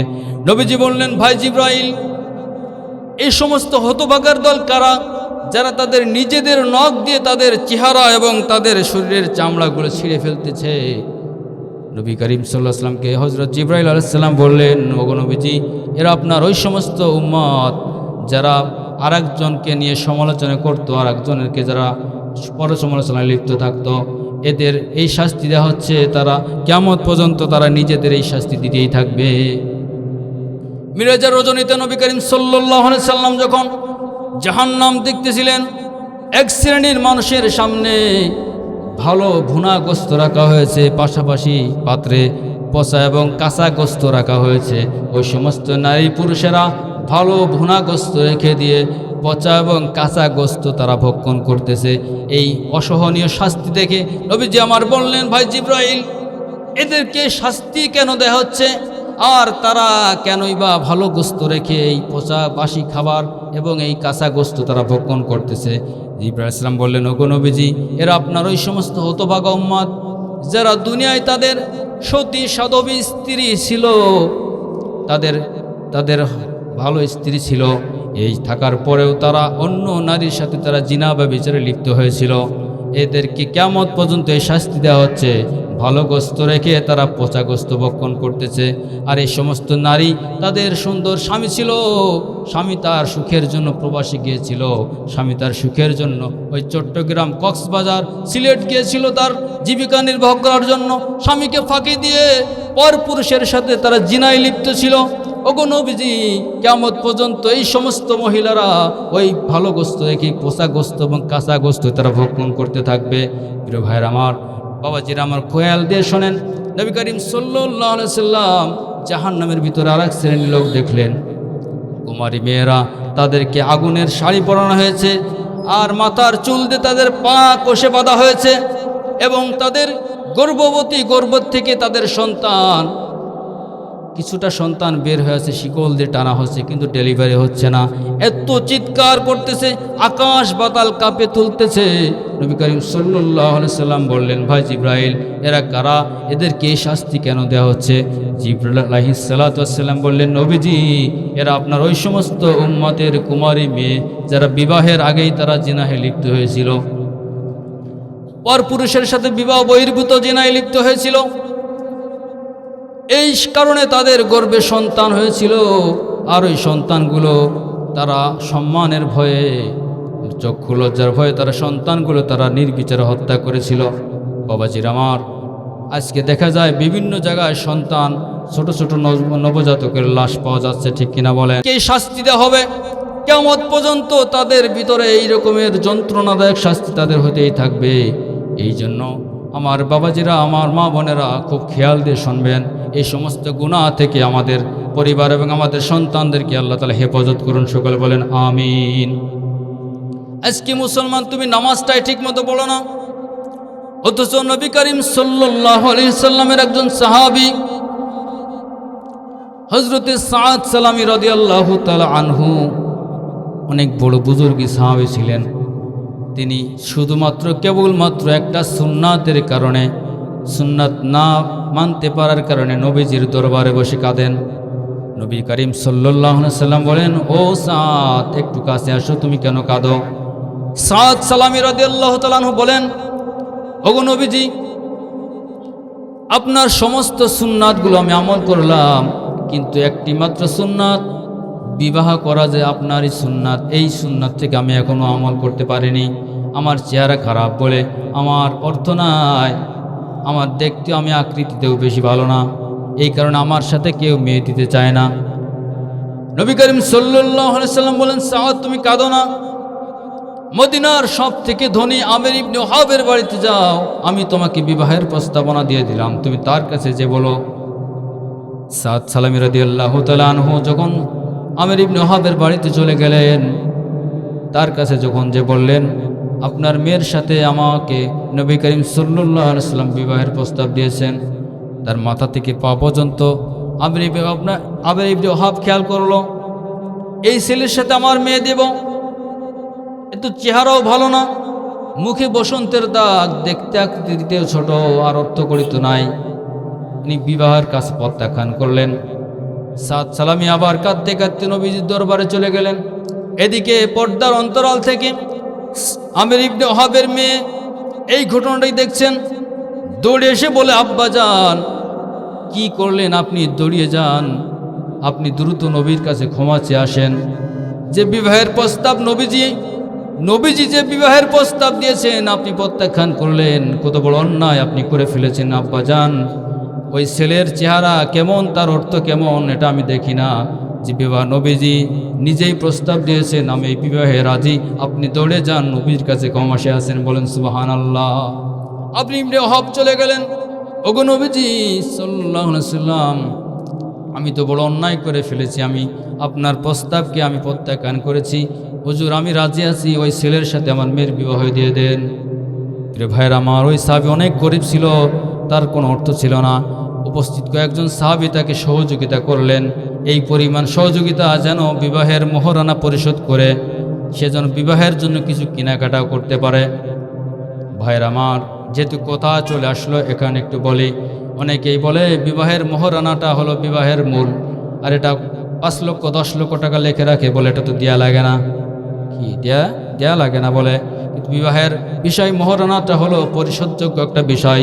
স্ত্রীর কাছে যাওয়ার আগেই তার বিবাহের মহারানা পরিশোধ করতে হয়। কিন্তু দেখা যায় আমাদের সমাজে জানাজার সময় বলে কাকির কাছ থেকে অনুমতি নিয়ে আসো, বিবাহের দাবি ছাড়াই নিয়ে আসো, মহারানার দাবি ছাড়াই নিয়ে আসো। আর ওই পুরুষও বিবাহের দিন বাসর রাতে স্ত্রীর কাছে ক্ষমা চেয়ে নিয়েছিল। বিবাহের সময় বাসর রাত্রে মহারানা যে ক্ষমা হয় না, তার প্রমাণ হলো আল্লাহ না করুক কিছুদিন পরে যদি বিবাহটা বিচ্ছেদ হয়ে যায়, প্রথম নাম্বার কেস দেওয়ার প্রথম নাম্বার বিষয়টাই হলো মহারানার বিষয়টা উল্লেখ থাকে। ঠিক কিনা বলেন?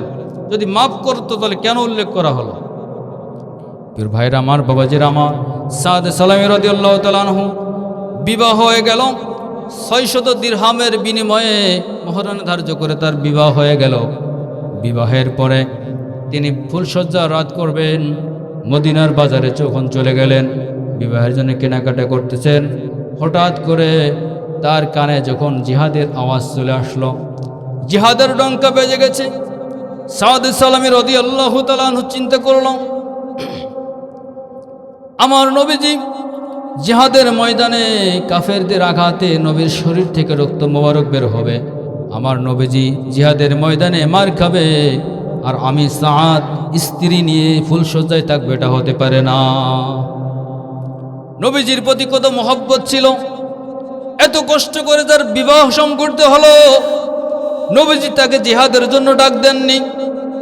এরপরেও নবীর প্রতি মহব্বত, দিনের প্রতি মহব্বতে তিনি কি করলেন?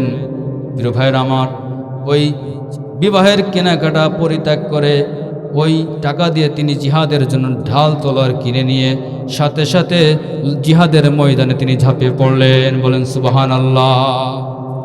লড়াইয়ের ওই ময়দানেতে যেতে তোমাকেও হবে, প্রয়োজনে সব রক্তটুকু জমিনেই ঢেলে দিবে। ঠিক কিনা বলেন? লড়াইয়ের ওই ময়দানেতে যেতে তোমাকেও হবে, প্রয়োজনে সব রক্তটুকু জমিনেই ঢেলে দিবে, তবুও তোমায় লড়তেই হবে, মানিবে না পরাজয়। বিপ্লব মানে জীবন দেওয়া, বসে থাকা নয়, সে কোনো দিন আসবে না রে, করো যদি ভয়। ঠিক কিনা?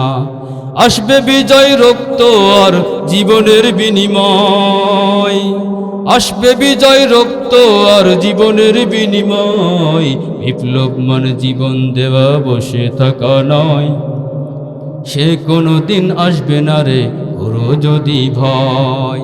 সে কোনো দিন আসবে না রে, করো যদি ভয়। ঠিক কিনা?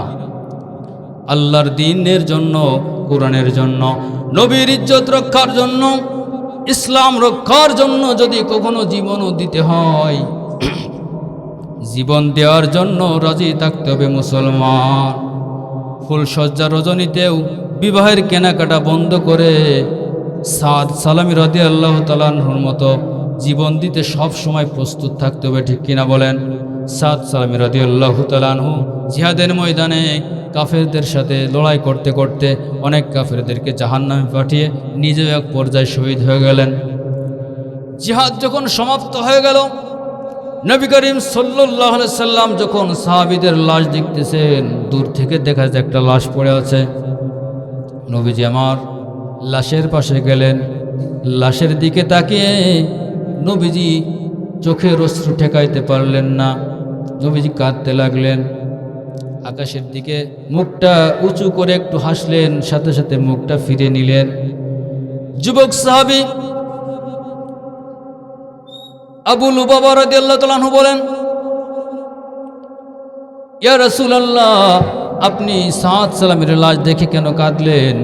আকাশের দিকে মুখটা উঁচু করে কেন হাসলেন, সাথে সাথে আবার মুখটা ফিরে নিলেন? নবীজি বলেন, ও সাহাবীরা শোনো, আমার সাদ, তার চেহারা ভালো না, তার অর্থ করি নাই, দেখতে বেশি ভালো না, তার সাথে কেউ মেয়ে দিতে চায় না। মদিনার সব থেকে ধনী আমের ইবনে ওহাবের মেয়ের সাথে তার বিবাহ বন্ধন আমি আবদ্ধ করেছি। আজকে তার ফুলসজ্জায় রজনীতে থাকার কথা ছিল, কিন্তু আমার সাদ আমার মহব্বতে, দ্বীনের মহব্বতে আজকে ফুলসজ্জা রজনীত পরিত্যাগ করে আজকে জিহাদের ময়দানে এসে শহীদ হয়ে গেছে। এই জন্য আমি আমার সাদের দিকে তাকে আমি চোখের পানি টেকাইতে পারিনি। দ্বিতীয়ত সাদের জন্য আল্লাহ সুবহানাহু ওয়া তাআলা জান্নাতে স্পেশাল একটা ঘর নির্মাণ করেছেন। ওইটা দেখে আমি একটু হাসলাম। আর সাদকে অভ্যর্থনা দেওয়ার জন্য জান্নাতি হুরেরা পিড়াপিড়ি করতেছে, তাদের ওই পিড়াপিড়ি দেখে আমি একটু মুখটা ফিরিয়ে নিয়েছি। প্রিয় ভাইয়ের আমার, বাবাজির আমার, সাদ সালামের মতো একটা সুন্নাত আমল করতে না পেরেও তিনি চোখের পানি ছেড়ে কাঁদলেন। আর প্রতিনিয়ত আপনার সামনে দিয়ে আপনার কানে 5টা ওয়াক্ত নামাজের আজান ধ্বনিত হচ্ছে, এরপরেও একটা ওয়াক্ত আপনি মসজিদে গেলেন না। সাপ্তাহিক মুসল্লি হয়ে গেলেন, কেউ তো বাৎসরিক মুসল্লি হয়ে গেছে। বাৎসরিক মুসল্লি মানে হলো শুধুমাত্র ঈদের নামাজ পড়ে আর ওয়াক্তীয় নামাজ পড়ে না। প্রিয় ভাইরা আমার, বাবাজির আমার, কিয়ামতের ময়দানে প্রথম যে হিসাবটা নেওয়া হবে সেই হিসাবটা হলো নামাজের হিসাব। আল্লাহ আমাদেরকে নামাজের ব্যাপারে যত্নশীল হওয়ার তৌফিক দান করুন। সকলে বলেন আমিন। প্রিয় ভাইয়ের আমার, আল্লাহ সুবহানাহু ওয়া তাআলা শেষের আয়াতে বলেন ওয়ায়ামনাউনাল মাউন, এবং ওই সমস্ত মানুষ যারা তাদের ব্যবহার্য খুঁটিনাটি মামুলি জিনিসগুলোও আরেকজনকে দিতে চায় না। খুঁটিনাটি একটা চামচ আরেকজনকে দেয় না, একটা কাশি আরেকজনকে দেয় না, দাড়ি পাল্লা একজনকে দেয় না, একটা কুড়াল আরেকজনকে দেয় না। এটা কোনো মুমিনের খাসলত হতে পারে না, এটা কোনো মুমিন ইমানদারের বৈশিষ্ট্য হতে পারে না। তুমি তোমার বাড়ির থেকে ছোট্ট একটা জিনিস দিয়ে যদি আরেকজন মুসলমানকে তুমি যদি সহযোগিতা করতে না পারো, তাহলে দিনের বৃহৎ স্বার্থে তুমি আরেকজন মুসলমানকে কিভাবে সহযোগিতা করবে? প্রিয় ভাইয়ের আমার, আলী রাদিয়াল্লাহু তাআলা আনহু বলেন, এখানে ওয়ায়ামনাউনাল মাউনের ভিতরে যাকাতটাও এখানে অংশীদার হবে। কারণ যাকাত বলা হয় মালের 40 ভাগের 1 ভাগ, তার মানে যাকাতটা একটা মামুলি ব্যাপার, 40 ভাগের 1 ভাগ। অতএব যারা যাকাত দেয় না তাদের প্রতি আয়াত, অর্থাৎ শেষের 4টি আয়াত হলো মুনাফিকদের বৈশিষ্ট্য বলা হয়েছে। কারণ মুমিন কোনোদিন এতিমদেরকে ধাক্কা দিয়ে বের করবে না, এতিমদের সাথে দুর্ব্যবহার করবে না, গরিব মিসকিনদের খাবার দিতে অনুৎসাহিত করবে না, নামাজের ব্যাপারে উদাসীন থাকবে না। মুমিন কখনো রিয়াযুক্ত আমল করতে পারবে না, মুমিনের বৈশিষ্ট্য এটা হতে পারে না। আর ছোটোখাটো জিনিস এটা ধার দিতে যে বা একজনকে দিতে যে সে কুণ্ঠিত বোধ করবে না। মুসলমান ভাইরা আমার, বাবাজির আমার, এই কারণে বলা হচ্ছে সূরা মাউনের ভিতরে প্রধান বৈশিষ্ট্য হলো মুমিন এইগুলো থেকে বিরত থাকবে। কারণ কাফের এবং মুনাফিকদের যে বৈশিষ্ট্যগুলো এই সূরার ভিতরে আলোচনা করা হয়েছে, এইগুলো থেকে মুমিন বিরত থাকবে, এগুলো বর্জন করবে। মুমিনের যে গুণগুলো আছে সেগুলো সে অর্জন করবে। ঠিক কিনা বলেন? প্রিয় ভাইরা আমার, বাবাজির আমার, ছোটোখাটো জিনিস দিতে যে এটার সাথে আরেকটা গুনাহ করে ফেলে। একজন ব্যক্তি যখন এসে বলে, ভাইজান আমাকে একটা জিনিস দেন, আপনার বাড়ি গামলাটা আমাকে দান করে আমাকে একটু দেন, বলে ওটা আমাদের নাই।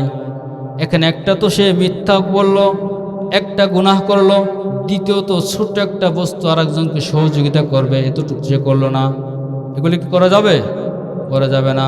মুসলমান, একজন মুসলমানের প্রতি আরেকজন মুসলমানের যে কয়েকটি হক রয়েছে, এগুলো খেয়াল রাখতে হবে। প্রিয় ভাইয়ের আমার, বাবাজির আমার, নবী করিম সাল্লাল্লাহু আলাইহি সাল্লাম বলেন, মান জাআ বিল হাসানাতি, আল্লাহ রাব্বুল আলামিন বলেন, মান জাআ বিল হাসানাতি ফালাহু আশারু আমসালিহা। যে ব্যক্তি একটা মাত্র নেক আমল করবে, আল্লাহ সুবহানাহু ওয়া তাআলার সাথে সাথে তাকে 10টা প্রতিদান দান করবেন। বলেন সুবহানাল্লাহ।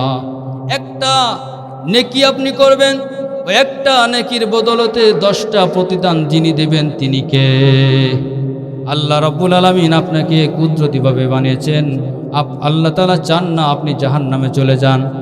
আপনাকে জাহান্নাম থেকে বাঁচানোর জন্য একটা নেকির বিনিময়ে 10টা নেকি আপনি দিচ্ছে, আল্লাহ তাআলা দান করতেছেন। এরপরে আপনি একটা নেকির জন্য উদাসীন হয়ে বসে আছেন। প্রিয় ভাইয়ের আমার, নবী করিম সাল্লাল্লাহু আলাইহি সাল্লাম বলেন, মান করা হরফাম মিন কিতাবিল্লাহি ফালাহু হাসানাতুন। কোরআনুল কারীম থেকে যে ব্যক্তি একটি আয়াত মাত্র পাঠ করবে, একটি হরফ পাঠ করবে, মান করা হরফাম মিন কিতাবিল্লাহ, আল্লাহর কিতাব থেকে যে একটা হরফ পাঠ করবে, ফালাহু হাসানাতুন, সে একটা নেকি পাবে। ওয়াল হাসানাতু বিআশরি আমসালিহা, আর একটা নেকি 10 গুণ সব হবে। বলেন সুবহানাল্লাহ। লা আকুলু আলিফ লাম মিম হারফুন, নবীজি বলেন আমি বলি না আলিফ লাম মিম একটা হরফ, বাল আলিফুন হরফুন, লামুন হারফুন ও মিমুন হারফুন, বরং আলিফ একটা হরফ, লাম একটা হরফ, মিম একটা হরফ। অতএব কোনো বান্দাবান্দি যদি নামাজে হোক বা নামাজের বাহিরে হোক, যখন এই কুরআনুল কারীম থেকে আলিফ লাম মিম পাঠ করবে, সাথে সাথে তার আমল নামায় 30টা নেকি হয়ে যাবে। বলেন সুবহানাল্লাহ। কিয়ামতের ময়দানে কঠিন অবস্থায় বান্দার যখন নেকি বদি ওজন করা হবে, এমন বান্দা দেখা যাবে একটা মাত্র নেকির কারণে তার পাল্লাটা হালকা হয়ে গেছে। একটা নেকির কারণে। একটা নেকির কত দাম, একটা নেকির কত দাম। 1 নম্বরে A+ পায়নি যে ছাত্র, তার কাছে শুনে দেখেন একের কত দাম, ঠিক কিনা বলেন? 1 ভোটে ফেল করেছে যে চেয়ারম্যান সাহেব, একটা ভোটের কারণে জিনার গলায় ফুলের মালা পড়লো না, চেয়ারম্যান হতে পারলো না, এত টাকা খরচ করেছে, এরপরে একটা ভোটের কারণে আজকে পরাজয় বরণ করেছে। ওই ব্যক্তির কাছে শুনবেন একের কত দাম। প্রিয় ভাইয়ের আমার, বাবাজির আমার, কিয়ামতের ময়দানে আপনার নেকির এত প্রয়োজন হবে, এক নেকির কারণে জাহান্নামের আসামি যখন হয়ে যাবেন, তখন আপনার বুঝতে হবে একটা নেকির কত দাম। আল্লাহ সুবহানাহু ওয়া তাআলা বলেন, মান জাআ বিল হাসানাতি ফালাহু আশারু আমসালিহা। যে ব্যক্তি একটা মাত্র নেকি আমল করবে, একটা মাত্র নেকের আমল করবে, তাকে 10টা প্রতিদান দেয়া হবে। বলেন সুবহানাল্লাহ। একটা ওয়াজ মাহফিল থেকে একজন মাওলানার থেকে ওয়াজটি শুনেছে একজন কাজী, বসরার একজন কাজীর মেয়ে। ওই কাজীর মেয়ে বসে আছে, একজন ফকির এসে বলতেছে, আল্লাহর রাস্তায় আমাকে একটু দান করো। কাজীর মেয়েটি চিন্তা করলো, দান করব, দান করার মতো আমার কাছে তো কিছুই নাই। তার মাথায় একটা মুক্তা ছিল, তার চুলের সাথে পেঁচানো। বলে, আমার এই মুক্তাটা তুমি খুলে নিয়ে যাও। যখন খুলতে পারলো না, সাথে সাথে একটা কাঁচি দিয়ে তার চুলের থেকে ওটা কেটে গুছাটা তাকে দান করে দিল, মুক্তাটা তাকে দান করে দিল। এই দৃশ্যটা ওই প্রতিবেশী একজন মহিলা এটা দেখে ফেলেছে। মহিলা বলল, কাজী সাহেব, আপনার তো সর্বনাশ হয়ে গিয়েছে। বলে, কি হলো? বলে, আপনার মেয়ে শেষ পর্যন্ত একটা ফকিরের সাথে পরকীয়া করে ফেলেছে। আপনার যদি বিশ্বাস না হয়, আপনি একটু আপনার মেয়েকে ডেকে দেখেন। এই শ্রেণীর মানুষ সমাজে আছে না নাই? বিবেচনা করে না। শাশুড়ি এবং পুত্রবধূর ভিতরে প্যাঁচ লাগাই দেয়, স্বামী স্ত্রীর ভিতরে প্যাঁচ লাগিয়ে দেয়, ভাই ভাইয়ের ভিতরে দ্বন্দ্ব বাঁধিয়ে দেয়, এই বাড়ির সাথে ওই বাড়ির ভিতরে গণ্ডগোল বাঁধিয়ে দেয়, শেষ পর্যন্ত ডিভোর্স এবং ছাড়াছাড়ি পর্যন্ত হয়ে যাচ্ছে, ঠিক কিনা বলেন? কোনো বিষয় বিবেচনা না করে, সেটাকে ভালো করে খেয়াল না করে, সাধারণভাবে যতটুকু দেখেছে ততটুকু বলে বেড়ায়। আপনি পাওনা টাকার জন্য একজনের বাড়িতে গিয়েছেন, পাওনা টাকা আনার জন্য, অতটুকু আপনার গেটে দেখে চায়ের দোকানে যে বলতেছে, আজকালকে সমাজের অবস্থা খুব খারাপ হয়ে গেছে। বলে, কি? বলে, আজকে দেখে আসলাম অমুকের গেটের সামনে অমুককে দেখে আসলাম। বলে, নাউজবিল্লাহ। লোকটা গেছে টাকা আদায়ের জন্য, আপনি তাকে অপবাদ দিয়ে দিলেন। গীবতের থেকে ভয়াবহ অপরাধ হলো তহমত দিয়া। যেটা আপনি করেছেন সেটা তার অগোচরে বলা, সেটাকে বলা হয় গীবত। আর যেটা করেননি সেটাকে বলা হয় তহমত। করেননি সেটাকে আপনার চাপিয়ে দেয়া। আপনি একজনের বাড়ির পাশ দিয়ে চলে যাচ্ছেন, হয়তো বাড়ির দিকে তাকানো নেই, কিন্তু ওই সাইড থেকে আসতেছেন, আর একজন চিন্তা করলো, কারণ কি এত সকালবেলা অমুকের বাড়ির থেকে আসতেছে। ওই লোকটা দোকানে যে প্রতিবেশীর কাছে বলে, আমি নিজে চোখে দেখেছি, অমুকের গেট খুলে বের হতে দেখেছি, ঠিক কিনা বলেন? এরকম আছে না নাই? ওই বৃদ্ধা মহিলা ঘটনাটি পুরোপুরি না জেনে বলল, আপনার সর্বনাশ হয়ে গিয়েছে। কাজী সাহেব তার মেয়েকে ডেকে বলে, আম্মু জান, আমার কাছে একটু আসেন, আপনার চুলের এই মুক্তাটা আমাকে একটু দেখান। কাজীর বেটির আর বুঝতে বাকি থাকলো না, আমার পিতার কানে কে কি দিয়েছে। কাজীর বেটি বলল, আব্বু জান, আমাকে একটু সময় দিন, আমি 2 রাকাত নামাজ আদায় করে নেব। 2 রাকাত নামাজের পরে আপনার সামনে আমি হাজির হয়ে যাব। প্রিয় ভাইয়ের আমার, বাবাজির আমার, পর্দার অন্তরালে আমার মা বোনেরা, খুব খেয়াল দিয়ে শোনেন। আজকে যদি আমাদের সমাজ হতো, আমার মা বোনেরা কি করতো? হয়তো বিষ পান করে আত্মহত্যা অথবা গলায় রশি নিয়ে আত্মহত্যা করতো, ঠিক কিনা বলেন? এই সাধারণ একটা বিষয় নিয়ে 80-90 বছর বয়স, কোনোরকম জানটা বেঁচে আছে, তার সুস্থতার জন্য ফরিদপুর, ঢাকা, ভেলোর এবং সিঙ্গাপুর পর্যন্ত দৌড়াদৌড়ি করতেছি আমরা। এতটুকু জানি, আমার পিতামাতা বা আমার ভাই এই 70 বছর বয়সে সুস্থ হয়ে কোনো কাজ করতে পারবে না, তারপরেও তার বাঁচিয়ে রাখার জন্য লক্ষ লক্ষ টাকা ব্যয় করতেছে। আমরা ঠিক কিনা বলেন প্রিয় ভাইয়ের আমার? অথচ স্বামী শুধুমাত্র একটা কড়া কথা বলেছেন, অথবা স্ত্রী স্বামীকে একটা কড়া কথা বলেছেন। আজকে আমরা দেখি বিভিন্ন প্রশাসনিক ভাইয়েরা নিজের অস্ত্র নিজের মাথায় ঠেকে আত্মহত্যা করতেছে। ঠিক কিনা বলেন? স্বামী স্ত্রীকে ভিডিও কলে রেখে আত্মহত্যা করতেছে। ঠিক কিনা বলেন? স্ত্রী স্বামীকে ভিডিও কলে রেখে বাংলাদেশে বসে আত্মহত্যা করতেছে। এইভাবে ছোট ছোট বিষয় কেন্দ্র করে নিজের জীবনটা শেষ করে দিয়ে চিরস্থায়ী জাহান্নামের পথে চলে যাচ্ছে। ঠিক কিনা বলেন? এই কাজীর মেয়েটির সাথে থেকে, বসরার কাজীর বেটির থেকে শিক্ষা নিতে হবে। কাজীর বেটি কি বেছে নিল? আব্বুজান আমাকে একটু সময় দিন, আমি 2 রাকাত নামাজ আদায় করে নিই। আল্লাহ সুবহানাহু ওয়া তাআলা বলেন, ইয়া আইয়ুহাল্লাযীনা আমানুস্তাঈনু বিস-সাবরি ওয়াস-সালাহ। চিৎকার দিয়ে বলেন সুবহানাল্লাহ। ঈমানদারদেরকে আল্লাহ সুবহানাহু ওয়া তাআলা বলেন, হে ঈমানদারেরা, আমানুস্তাঈনু বিস-সাবরি ওয়াস-সালাহ, তোমরা আল্লাহ তাআলার কাছে ধৈর্য এবং নামাজের মাধ্যমে সাহায্য প্রার্থনা করো। যে কোনো বিপদে পড়ে যাবেন, ধৈর্য ধারণ করুন। ইন্নাল্লাহা মা'আস-সাবিরিন, নিশ্চয় আল্লাহ তাআলা সাবিরিনদের সাথে আছেন, ধৈর্যশীলদের সাথে আছেন। বলেন সুবহানাল্লাহ। অন্য আয়াতে বলেন, ওয়াবাশশিরিস সাবিরিন, ধৈর্যশীলদের জন্য সুসংবাদ। আর আয়াতে আল্লাহ সুবহানাহু ওয়া তাআলা বলেন, ইয়া আইয়ুহাল্লাযীনা আমানুস্তাঈনু বিস-সাবরি ওয়াস-সালাহ, ঈমানদারেরা তোমরা ধৈর্য এবং সবর এবং সালাতের মাধ্যমে আল্লাহ তাআলার সাহায্য প্রার্থনা করো। কাজীর বেটি নামাজ আদায় করে, সুন্দরভাবে নামাজ আদায় করে আল্লাহ রাব্বুল আলামিনের কাছে দোয়া করেন, আল্লাহ আমি যে আমার মাথার মুক্তাটি ফকিরকে দান করে দিয়েছি, এটা তো তুমি দেখেছো। আল্লাহ রব্বুল আলামিন তুমি তো ঘোষণা করেছো, মান জাআ বিল হাসানাতি ফালাহু আশারু আমসালিহা, যে ব্যক্তি একটি মাত্র নেকির কাজ করবে, আল্লাহ তুমি তো তাকে 10টা প্রতিদান দিবা। আমি এই বিশ্বাস নিয়ে দান করেছি, রব্বুল আলামিন তুমি আমার ইজ্জত এবং সম্মান রক্ষা করো। প্রিয় ভাইয়ের আমার, অন্তরিক্ষের খবর জানেন যিনি, তিনি কে? মুহূর্তের ভিতরে দোয়া কবুল করতে পারেন তিনি কে? এমন অসংখ্য ঘটনা রয়েছে, মুহূর্তের ভিতরে দোয়া কবুল হয়ে যায়।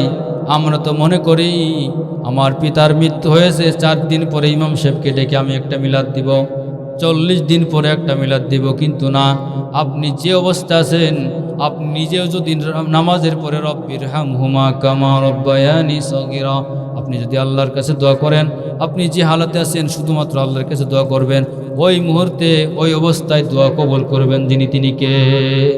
আল্লাহ সুবহানাহু ওয়া তাআলা বলেন, উদউনি আস্তাজিব লাকুম, বান্দারা আমাকে ডাকো, আমি তোমাদের ডাকে সাড়া দিব। বলেন সুবহানাল্লাহ। হযরত ওমর ফারুক রাদিয়াল্লাহু তাআলার জামানায় একজন যুবক মদ পান করত। মদের আয়াত নাজিল হয়েছে, মদ হারাম এই ব্যাপারে আয়াত নাজিল হওয়ার পরেও কিছু কিছু মানুষ আছে অভ্যাস ছাড়তে পারেনি। আছে না? তাবলিগে গেছে, নিয়ত করেছে যে আর বিড়িতে টান দেব না, সিগারেট আর মুখে নেব না, কিন্তু এরপরেও লুকিয়ে লুকিয়ে মাঝে মধ্যে একটা খায়, মানে অভ্যাস ছাড়তে পারিনি। আছে না? নাই, আছে। এরকমের বিভিন্ন কাজ যেগুলো হঠাৎ করে ছাড়তে পারে না। ওই যুবক এইভাবে মদ এখনও ছাড়তে পারেনি, মদের বোতল নিয়ে চলে আসতেছেন। হঠাৎ করে ওমর ফারুক সামনে, উনি চিন্তা করলেন যদি ওমর ফারুক রাদিয়াল্লাহু তাআলা আনহু মদের বোতল দেখে ফেলে, আমার তো গর্দান কেটে দেবে, কোনো ঘুষ ঘাস চলবে না। উনি এখন দেখলেন উনি আরেকটু আগে আসতেছেন, উনি আগে যাচ্ছেন। হঠাৎ করে যখন কাছে আসছে, চাদরের ভিতরে সেরে ফেলেছে। ওমর ফারুক রাদিয়াল্লাহু তাআলা আনহু বলেন, এই যুবক, তুমি চাদরের নিচে কি রাখলে ওটা দেখাও। যুবক মনে মনে তওবা করতে চায়, আল্লাহ আজকে ওমর ফারুকের সামনে থেকে আমাকে রক্ষা করো, আমাকে হেফাজত করো, আর জীবনে মদ মুখে নিব না। তওবা করতে চায়, আল্লাহ আজকের মতো আমাকে মাফ করে দাও, আমি আর জীবনে মদ পান করব না। এই তওবা করেছেন। ওমর ফারুক যখন বললেন, এই যুবক, তোমার চাদরের নিচে এই বোতলে কি, আমাকে দেখাও। যুবক হঠাৎ করে বলে ফেললেন, আমার বোতলের ভিতরে গরম দুধ। বোতলের ভিতর গরম দুধ। বলে, গরম দুধ কি চাদরের নিচে কেউ রাখে নাকি? বলে, গরম এই কারণে লেগে রেখেছি। বলে, আমাকে ঢেলে দেখাও। কারণ তিনি জানতেন যে এখনো পর্যন্ত মানুষ মদ পান করে। বোতলের মুখটা যখন তার ক্ষেত্রে নিয়ে খুলল, ওই বোতলটা যখন কাজ করলো, মুসলমান ইমানদার লক্ষ্য করে শোনেন, বোতলের থেকে সাথে সাথে গরম দুধ বের হয়ে গেল। বলেন সুবহানাল্লাহ। মুহূর্তের ভিতরে ওই যুবকের তওবা কবুল করে দোয়া কবুল করেছেন যিনি, তিনি কে? আল্লাহ। আপনি এই মুহূর্তে যদি দোয়া করেন, আল্লাহ রাব্বুল আলামিন কবুল করবেন। আল্লাহ পাক বলেন, উদউনি আস্তাজিব লাকুম, আমাকে ডাকো, আমি তোমাদের ডাকে সাড়া দিব। দোয়া কবুল করবেন যিনি, তিনি কে? তিনি আল্লাহ। আল্লাহু আকবার। প্রিয় ভাইরা আমার, বাবাজির আমার, আমাদের সব থেকে আপন, সব থেকে প্রিয়তম, আমাদের প্রথম আপনজন হলো আমাদের পিতামাতা। দুনিয়াতে আসার পরে আমরা যাকে কাছে পাই, সুখ দুঃখের সাথী আমাদের যিনি, তিনি হলেন আমাদের পিতা এবং মাতা। এরপরে প্রাপ্তবয়স্ক হওয়ার পর আমাদের স্ত্রী, এরপরে স্ত্রীর সাথে কিছুদিন পর আমাদের সন্তান। তার মানে আমাদের পিতামাতা, স্ত্রী এবং সন্তান, এইভাবে ধারাবাহিকভাবে ভাই, বন্ধু, আপনজন। প্রিয় ভাইয়ের আমার, এই আপনজনেরা যদি আমাদের কাছে কিছু চায়, একবার চাইলে আমরা দিয়ে দিই, দুইবার চাইলে দিয়ে দিই, তৃতীয়বার যখন চাই তখন আমরা রাগ করে বসি। চেয়ারম্যান সাহেব একবার দিছে, দ্বিতীয়বার গেছে দিছে, তৃতীয়বার গেলে বলে, আপনাদেরকে আর কত দিব? বলে কি বলে না? সন্তান বলে, আব্বা আমি আর তোমাকে আর কত দিব? পিতা বলে সন্তানদেরকে, আমি আর কত দিব? স্বামী স্ত্রীকে বলে, আর কত দিব? স্ত্রী কিছু বলে, আমাদেরকে আর কিছু টাকা পাঠাও, আমি আর কত দিব? দুইবার চাইলে, তিনবার চাইলে রাগান্বিত হয়ে যায়। আপনজনেরা চাইলেই যদি অবস্থা হয়ে যায়।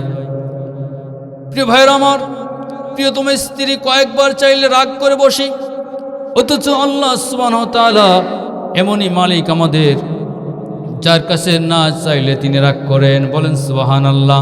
নবী করিম সাল্লাল্লাহু আলাইহি ওয়াসাল্লাম বলেন, মাল্লাম ইয়াসআলিল্লাহ ইয়াগদাব আলাইহি, আল্লাহর কাছে যে ব্যক্তি চায় না, আল্লাহ তাআলা তার উপর রাগান্বিত হয়ে যান। বলেন সুবহানাল্লাহ। কেমন মালিক, না চাইলে রাগান্বিত হয়ে যান। দুনিয়াতে আমরা চাইলে রাগান্বিত হয়ে যাই, আর তিনি আমাদের মালিক, তিনি না চাইলে রাগান্বিত হয়ে যান। প্রিয় ভাইরা আমার, ওই বসরার কাজীর বেটি যখন দোয়া করলেন, আয় আল্লাহ আমাকে আমার আব্বুর সামনে লজ্জিত করবেন না, আল্লাহ সুবহানাহু ওয়া তাআলা ওই কাজীর বেটির দোয়াকে কবুল করে জান্নাত থেকে তার মাথায় 10টা মুক্তা জড়ানো একটা চুলের গুছা তার মাথার সাথে জড়িয়ে দিলেন। বলেন সুবহানাল্লাহ। কাজীর বেটি যখন পিতার সামনে হাজির হয়েছে, পিতা তার মাথার দিকে তাকিয়ে তিনি বলতেছেন, মান জাআ বিল হাসানাতি ফালাহু আশারু আমসালিহা, সত্যি যে ব্যক্তি আল্লাহর জন্য একটা মাত্র নেক আমল করবে, আল্লাহ সুবহানাহু ওয়া তাআলা তাকে 10টা প্রতিদান দিবেন। এটা স্বচক্ষে আমি দেখলাম। কাজী সাহেব বলতেছেন, ওই মহিলাকে তিনি শাস্তি দিতে চাইলেন। কাজীর বেটি এত সুন্দর নেককার মহিলা ছিলেন, তিনি বললেন, আব্বাজান থেকে ক্ষমা করে দেন। কারণ নবী করিম সাল্লাল্লাহু আলাইহি ওয়াসাল্লাম বলেন, লা ইয়ারহামুল্লাহু মান লা ইয়ারহামুন নাস, যে ব্যক্তি মানুষের উপর দয়া করে না, আল্লাহ সুবহানাহু ওয়া তাআলা তার উপর দয়া করবে না। মানুষের উপর দয়া। আজকে দেখা যায় একটা কুকুর, তার থেকেও আমরা নিকৃষ্ট হয়ে গিয়েছি। 2টা কুকুর যদি একটা কুকুরকে আক্রমণ করে, ওই কুকুরটা দেখবেন মাটির দিকে চিত হয়ে শুয়ে তার পাটা দিয়ে মাথাটা এমনভাবে করে যে সিলিন্ডার করে, সে বলে, ভাই আমি আত্মসমর্পণ করেছি, আমাকে আর তোমরা কামড়িও না। তখন ওই বাকি কুকুরগুলো তাকে রেখে চলে যায়। কিন্তু মুসলমান আজকে আমরা দেখতে পাই, প্রতিবেশীকে এমনভাবে বিচ্ছিন্নভাবে, নির্মমভাবে তাকে কুপিয়ে কুপিয়ে হত্যা করা হচ্ছে। সে বাপ ডাকতেছে, আব্বা বলতেছে, তারপরেও একটা কোপ তার থেকে ফেরত নিচ্ছে না। মৃত্যু নিশ্চিত করে তারপর তারা সেখান থেকে যাচ্ছে। ঠিক কিনা বলেন? মানুষের প্রতি মানুষের কোনো দয়া নাই। আপন ভাইকে ছুরির আঘাতে হত্যা করতেছে, আছে না নাই? নিজের পিতাকে হত্যা করতেছে, নিজের মায়ের গায়ে হাত তুলতেছে। ও প্রিয় ভাইয়ের আমার, ওষুধ থেকে শিক্ষা নিতে পারলেন না। কাজীর বেটি বললেন লা ইয়ারহামুল্লাহু মান লা ইয়ারহামুন নাস। নবীজি বলেন যে ব্যক্তি মানুষের উপর দয়া করে না আল্লাহ তাআলাও তার উপর দয়া করবে না। কাজীর বেটি তাকে ক্ষমা করে দিতে বললেন, কাজী সাহেব তাকে ক্ষমা করে দিলেন।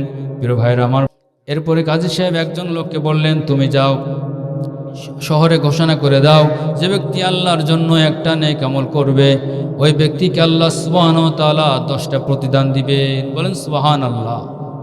নবী করিম সাল্লাল্লাহু আলাইহি ওয়াসাল্লাম বলেন মান সাল্লা আলাইয়া ওয়াহিদাতান সাল্লাল্লাহু আলাইহি আশারা, একবার আমার উপরে দুরূদ পড়বেন সাথে সাথে 10 বার রহমত নাজিল করবেন যিনি তিনি কে? নবী করিম সাল্লাল্লাহু আলাইহি ওয়াসাল্লাম বলেন মান সাল্লা আলাইয়া আশারান ফি আউলিন নাহারি আশারান ফি আখিরিন নাহারি নাআলতুহু শাফাআতি ইয়াউমাল কিয়ামা। যে ব্যক্তি সকাল সন্ধ্যায় 10 বার করে আমার উপরে দুরূদ পড়বে ওই ব্যক্তিকে কিয়ামতের ময়দানে আমি নবীজি সুপারিশ করে জান্নাতে নিয়ে যাব। বলেন সুবহানাল্লাহ। আমরা তো বসে আছি, শুধুমাত্র জিলেপি ছাড়া মিলাদ হয় না, জিলেপি ছাড়া দুরূদ হয় না। আপনি কাজ করবেন, ব্যবসা বাণিজ্য করতেছেন, আপনি রিক্সা চালান, আপনি মাইক্রো চালান, আপনি বিমান চালান, আপনি যে কোনো কাজ করেন, আপনার মুখে যখন নবীর প্রতি দুরূদ পড়বেন মহব্বতের সাথে, নিয়মিত যদি 200 বার করে প্রতিদিন আপনি নবীর উপরে দুরূদ পড়বেন, প্রিয় ভাইরা আমার, নবী করিম সাল্লাল্লাহু আলাইহি ওয়াসাল্লাম বলেন একজন ফেরেশতা আল্লাহর পক্ষ থেকে নিযুক্ত রয়েছে। পৃথিবীর যে কোনো প্রান্ত থেকে কোনো মুসলমান আমি নবীর উপরে দুরূদ পড়ে ওই ফেরেশতার মাধ্যমে তার দুরূদটা আমি নবীর রওজা মুবারক পর্যন্ত পৌঁছে যায়। বলেন সুবহানাল্লাহ। শেখ শিবলি রহমতুল্লাহ আলাইহি বলেন কাবা চত্বরে আমি একজন যুবককে দেখলাম, কাবা চত্বর তওয়াফ করার সময় সে কোনো দোয়া পড়ছে না, শুধুমাত্র কেবলমাত্র দুরূদ পড়তেছে। আমি যুবককে ডেকে বললাম হে যুবক, কাবা তাওয়াফ করার যে নির্ধারিত দোয়া রয়েছে এই দোয়াগুলো কি তুমি জানো না, নাকি তোমার মুখস্থ নাই? যুবক বলে আমার মুখস্থ আছে, দোয়াগুলো আমি জানি, কিন্তু দুরূদের যে ফজিলাত আমি পেয়েছি এটা আমি নিজের স্বচক্ষে দেখেছি, এটা আমি এই কারণে এই দুরূদের উপর আমি আমলকে স্থায়ী করে নিয়েছি। শেখ শিবলি রহমতুল্লাহ আলাইহি বলেন আমি যুবককে বললাম তুমি কি এমন মাহাত্ম্য পেয়েছো, আমাকে একটু খুলে বলো। যুবক বলে হুজুর, আমার পিতার সাথে আমি এক হজ ব্রত পালন করার জন্য যখন আমরা বাগদাদ শহরে পৌঁছে গেলাম, ভীষণ জ্বরে আমার পিতা আক্রান্ত হয়ে গেলেন। এই জ্বরের কারণে তিনি ভীষণভাবে অসুস্থ হয়ে গেলেন। কাফেলার সাথীরা আমাদেরকে রেখেই তারা হজে চলে গেল। এই জ্বরের তীব্রতা অসুস্থতার কারণে আমার পিতা এক পর্যন্ত শেষ পর্যায়ে যে মৃত্যুবরণ করলেন, মৃত্যুর সাথে সাথে আমার পিতার চেহারাটা শূকরের আকৃতিতে রূপান্তরিত হয়ে গেল। যুবক বলে হুজুর, আমি লোক চক্ষু লজ্জার ভয়ে কাউকে ডাকতেও পারি না, কি করব আমি বুঝে উকুল পাই না, একা একা কি করব। শেষ পর্যন্ত আমার তন্দ্রার ভাব এসে গেল। ঘুমের ভিতর আমি দেখতে পেলাম একজন সুন্দর চেহারার মানুষ, অতীব সুন্দর চেহারার একজন মানুষ আমার পিতার লাশের পাশে আসলেন। তার হাতের স্পর্শ আমার পিতার চেহারায় যখন লাগলো, আমার পিতার চেহারাটা তিনি স্পর্শ করলেন, সাথে সাথে আমার পিতার চেহারাটা পূর্বের থেকে সুন্দর হয়ে পূর্ণিমার চাঁদের মতো উজ্জ্বল হয়ে গেল। বলেন সুবহানাল্লাহ।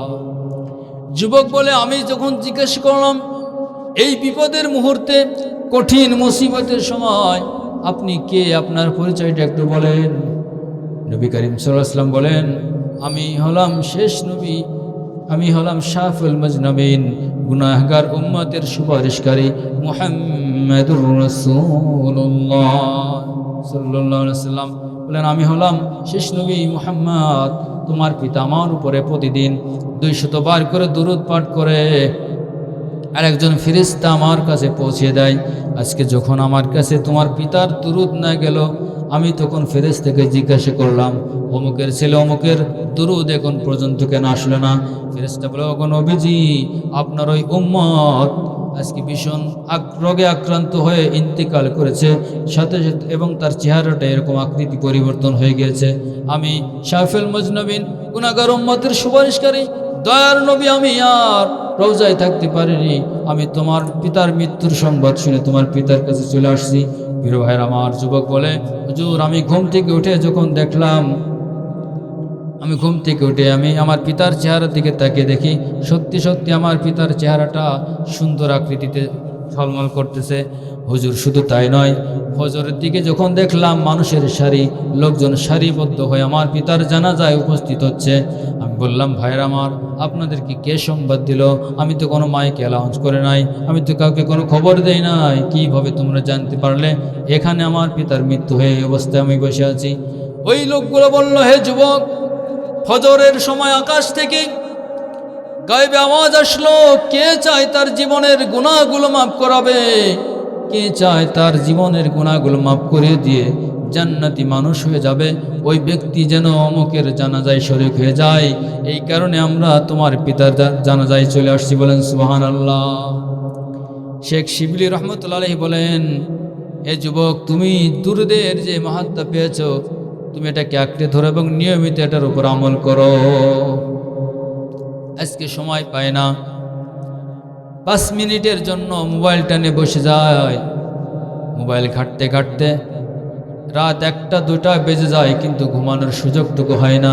কিন্তু মসজিদে যে নামাজ যখন পড়া হয়ে যায়, মসজিদে নামাজের বিশেষ করে জুমার নামাজ হয়ে যাওয়ার পরে ওই 4 রাকাত সুন্নাতটুকু পড়ার সুযোগ হয় না। দেখা যায় নামাজ শেষ হওয়ার সাথে সাথে মসজিদের পিছন থেকে কয়েক কাতার খালি হয়ে যায়। ঠিক কিনা বলেন? নামাজের ব্যাপারে যত তাড়াহুড়া। জানাজার নামাজে যখন ইমাম সাহেব কিছু কথা বলে, 11টার জানাজা যখন 11টা 5 বেজে যায়, সকাল 10টার জানাজা যখন 10টা 5 বেজে যায়, পিছনের কাতার থেকে ঘোষণা হয়ে যায়, হুজুর তাড়াতাড়ি করেন, 5 মিনিট বেশি হয়ে গেছে। ব্যস্ততা সকলেরই আছে, এটা আমি বিশ্বাস করি, কিন্তু আমি এটাই বোঝাইতে চাই, প্রিয় ভাইয়ের আমার, অন্য অন্য সময় আমরা ব্যস্ততা দেখাই না, কিন্তু নামাজের ব্যাপারে বিভিন্ন ব্যস্ততা দেখাই। হ্যাঁ, আমাদের অবস্থা হয়ে গেছে। সাহাবা আজমাইনরা যখন মসজিদে যেতেন, বাড়িতে যখন খবর নেওয়া হতো অমুক সাহাবী কোথায়, বলেন তিনি মসজিদে গিয়েছেন। তিনি কখন আসবেন বলে যে বলতে পারি না। মসজিদ থেকে কখন আসবে বলতে পারি না। যদি বলে কোথায় গিয়েছে, বলে বাজারে গিয়েছে। কখন আসবেন, বলে এখনই চলে আসবে। তার মানে সাহাবীদের অভ্যাস ছিল বাজারে বেশি সময় দিতেন না, কেনাকাটা শেষ করে দ্রুত চলে আসতেন। আর মসজিদে যে কখন আসতেন পরিবার থেকে বলতে পারতো না। আমাদের ঘটনা হুবহু উল্টা হয়ে গিয়েছে। যদি বলে চাচা যান কোথায় গিয়েছেন, বলে মসজিদে গিয়েছেন, কখন আসবে, এখনই চলে আসবে।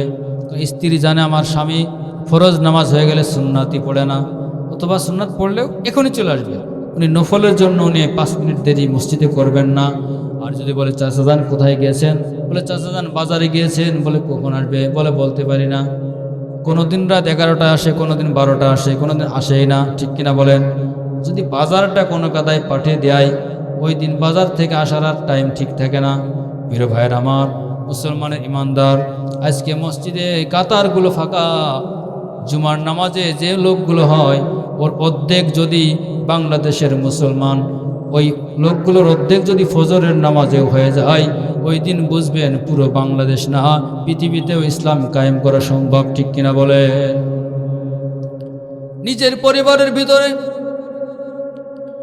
নিজেকে আগে সুন্দর করতে হবে, নিজেকে নিজের ভিতরে আগে দিন কায়েম করতে হবে, এরপরে নিজের পরিবার। আল্লাহ সুবহানাহু ওয়া তাআলা বলেন, কু আনফুসাকুম ওয়া আহলিকুম নারা, নিজেকে এবং নিজের পরিবার বর্গকে জাহান্নাম থেকে তোমরা বাঁচাও। নিজেকে এবং নিজের পরিবারকে। নিজে তো নামাজ পড়বেন না, নিজেই সবসময় মোবাইল নিয়ে বসে থাকেন। আপনি যদি আপনার সন্তানকে বলেন মোবাইল ঘাটাঘাটি করা যাবে না, বিজ্ঞানীরা গবেষণা করেছে মানুষ যে পরিমাণ মোবাইলে আঙ্গুল ঘষাঘষি করে, এটা যদি লম্বা করা হয় প্রতিদিন 3 থেকে 7 মাইল পর্যন্ত লম্বা হয়ে যাবে। কয় মাইল? 3 থেকে 7 মাইল পর্যন্ত আঙ্গুল, আপনার বৃদ্ধাঙ্গুল মোবাইলের টাচের উপর এরকম টাচ করে। কি পরিমাণ চিন্তা করে দেখেন। নিজে টিভির সামনে বসে থাকেন, আপনি যদি ওয়াজ করেন, আমার পুত্রবধূ, আমার মেয়ের, আমার সন্তানেরা টিভি দেখা যাবে না, তাহলে আপনার ওয়াজ কেউ শুনবে না। বলে আপনি তো আগে দেখেন। এই জন্য আগে নিজেকে আগে পরিশুদ্ধ করতে হবে, নিজে নামাজি হতে হবে, নিজে ঠিক হতে হবে, এরপরে তার সাথে সাথে নিজের পরিবারকে ঠিক করতে হবে। আমরা দুনিয়ার ক্ষেত্রে নিজে চিন্তা করে দেখি, আমি একটু লাভবান হয়েছি, আমার সন্তানকে যদি এই ক্ষেত্রে একটু এইটা করি, নিজে ইঞ্জিনিয়ার, সন্তানকে ইঞ্জিনিয়ার বানালে সে অনেক টাকার মালিক হবে। সাধারণত মসজিদে তোবারক দেয়, তখনও খেয়াল থাকে আমি একটা তোবারকের প্যাকেট পেয়েছি, আর একটা নিলে আমার সন্তান খেতে পারবে। আমি যেহেতু পেয়েছি আমার স্ত্রী পাবে, কোম্পানি থেকে ট্যুর দিচ্ছে, আমার পরিবারকে নিয়ে এগুলোর একটু দেখে আসতে পারবে। কক্সবাজার, বান্দরবান, বিভিন্ন জায়গায় তারা একটু দেখে আসতে পারবে। কিন্তু মুসলমান চিরস্থায়ী জাহান্নাম থেকে বাঁচার জন্য আপনি টুক করে ঘুমের থেকে উঠে মসজিদের দিকে চলে গেলেন, কিন্তু নিজের পাশেই স্ত্রী শুয়েছিল, তাকে একটু ডাক দিলেন না, ঠিক কিনা বলেন? নিজে নামাজ পড়ে কিন্তু স্ত্রী পড়ে না, এমন মুসলমান আছে না নাই? অনেক মা বোনেরা আছে নামাজ পড়ে কিন্তু স্বামী নামাজ পড়ে না, এমন ঘর আছে না নাই? নিজে পড়ে, স্ত্রীও পড়ে, সন্তানগুলো নামাজ পড়ে না, একটা বারের জন্য তাদেরকে একটু ডাক দিয়েও দেখে না, এমন ঘর আছে না নাই? এমন কি মসজিদে বাসার থেকে অজু করে আসবে, একটু শব্দ হবে, ছেলেরা দেরি করে ঘুমিয়েছে, ঘুম থেকে জেগে যেতে পারে, রাগ করতে পারে, ঘুমের থেকে উঠে অনায়াসে মসজিদের টিউবওয়েলে এসে অজু করে, বাড়িতে অজু করে না, এমন মুসলমান আছে না নাই? প্রিয় ভাইয়ের আমার, নিজে দুনিয়ার ক্ষেত্রে নিজে চাইলেন আমি পেয়েছি, আমার সন্তান পাক, আমি যেমন স্বাচ্ছন্দ্যে চলি, আমার সন্তানকে যদি আমি লেখাপড়া শিখাই, সে আমার মতো স্বাচ্ছন্দ্যে চলাফেরা করতে পারবে। দুনিয়ার ক্ষেত্রে আপনি বুঝলেন, কিন্তু আমি জাহান্নাম থেকে বেঁচে যাই, আমার সন্তানও বেঁচে যাক, আমার স্ত্রীও বেঁচে যাক, এটা আপনি চাইলেন না কেন? নিজের জন্য এত কিছু করলেন দুনিয়া থেকে, ফসল একটু খারাপ হয়ে গিয়েছে, সাথে সাথে ভালো কৃষক যার ফসল ভালো হয় তার কাছ থেকে পরামর্শ নিতে গেলেন, কৃষিবিদের কাছে ফোন করলেন, ফসল কেমন করে ভালো হবে, ব্যবসা একটু লস হয়েছে, ভালো ব্যবসায়ীর কাছে যান ব্যবসায়িক সফলতা অর্জন করার জন্য। রেজাল্ট একটু খারাপ হয়েছে, ভালো টিচারের কাছে যান, টিউশন বদলাই ফেলাই দেন, কিন্তু নামাজ হচ্ছে কিনা, আত্মেহাত শুদ্ধ হচ্ছে কিনা, দোয়া কোনো মুখস্থ আছে কিনা, একবারের জন্য ইমাম সাহেবের কাছে 5 মিনিট সময় দিলেন না, ঠিক কিনা বলেন? এগুলো কেন হচ্ছে মুসলমান?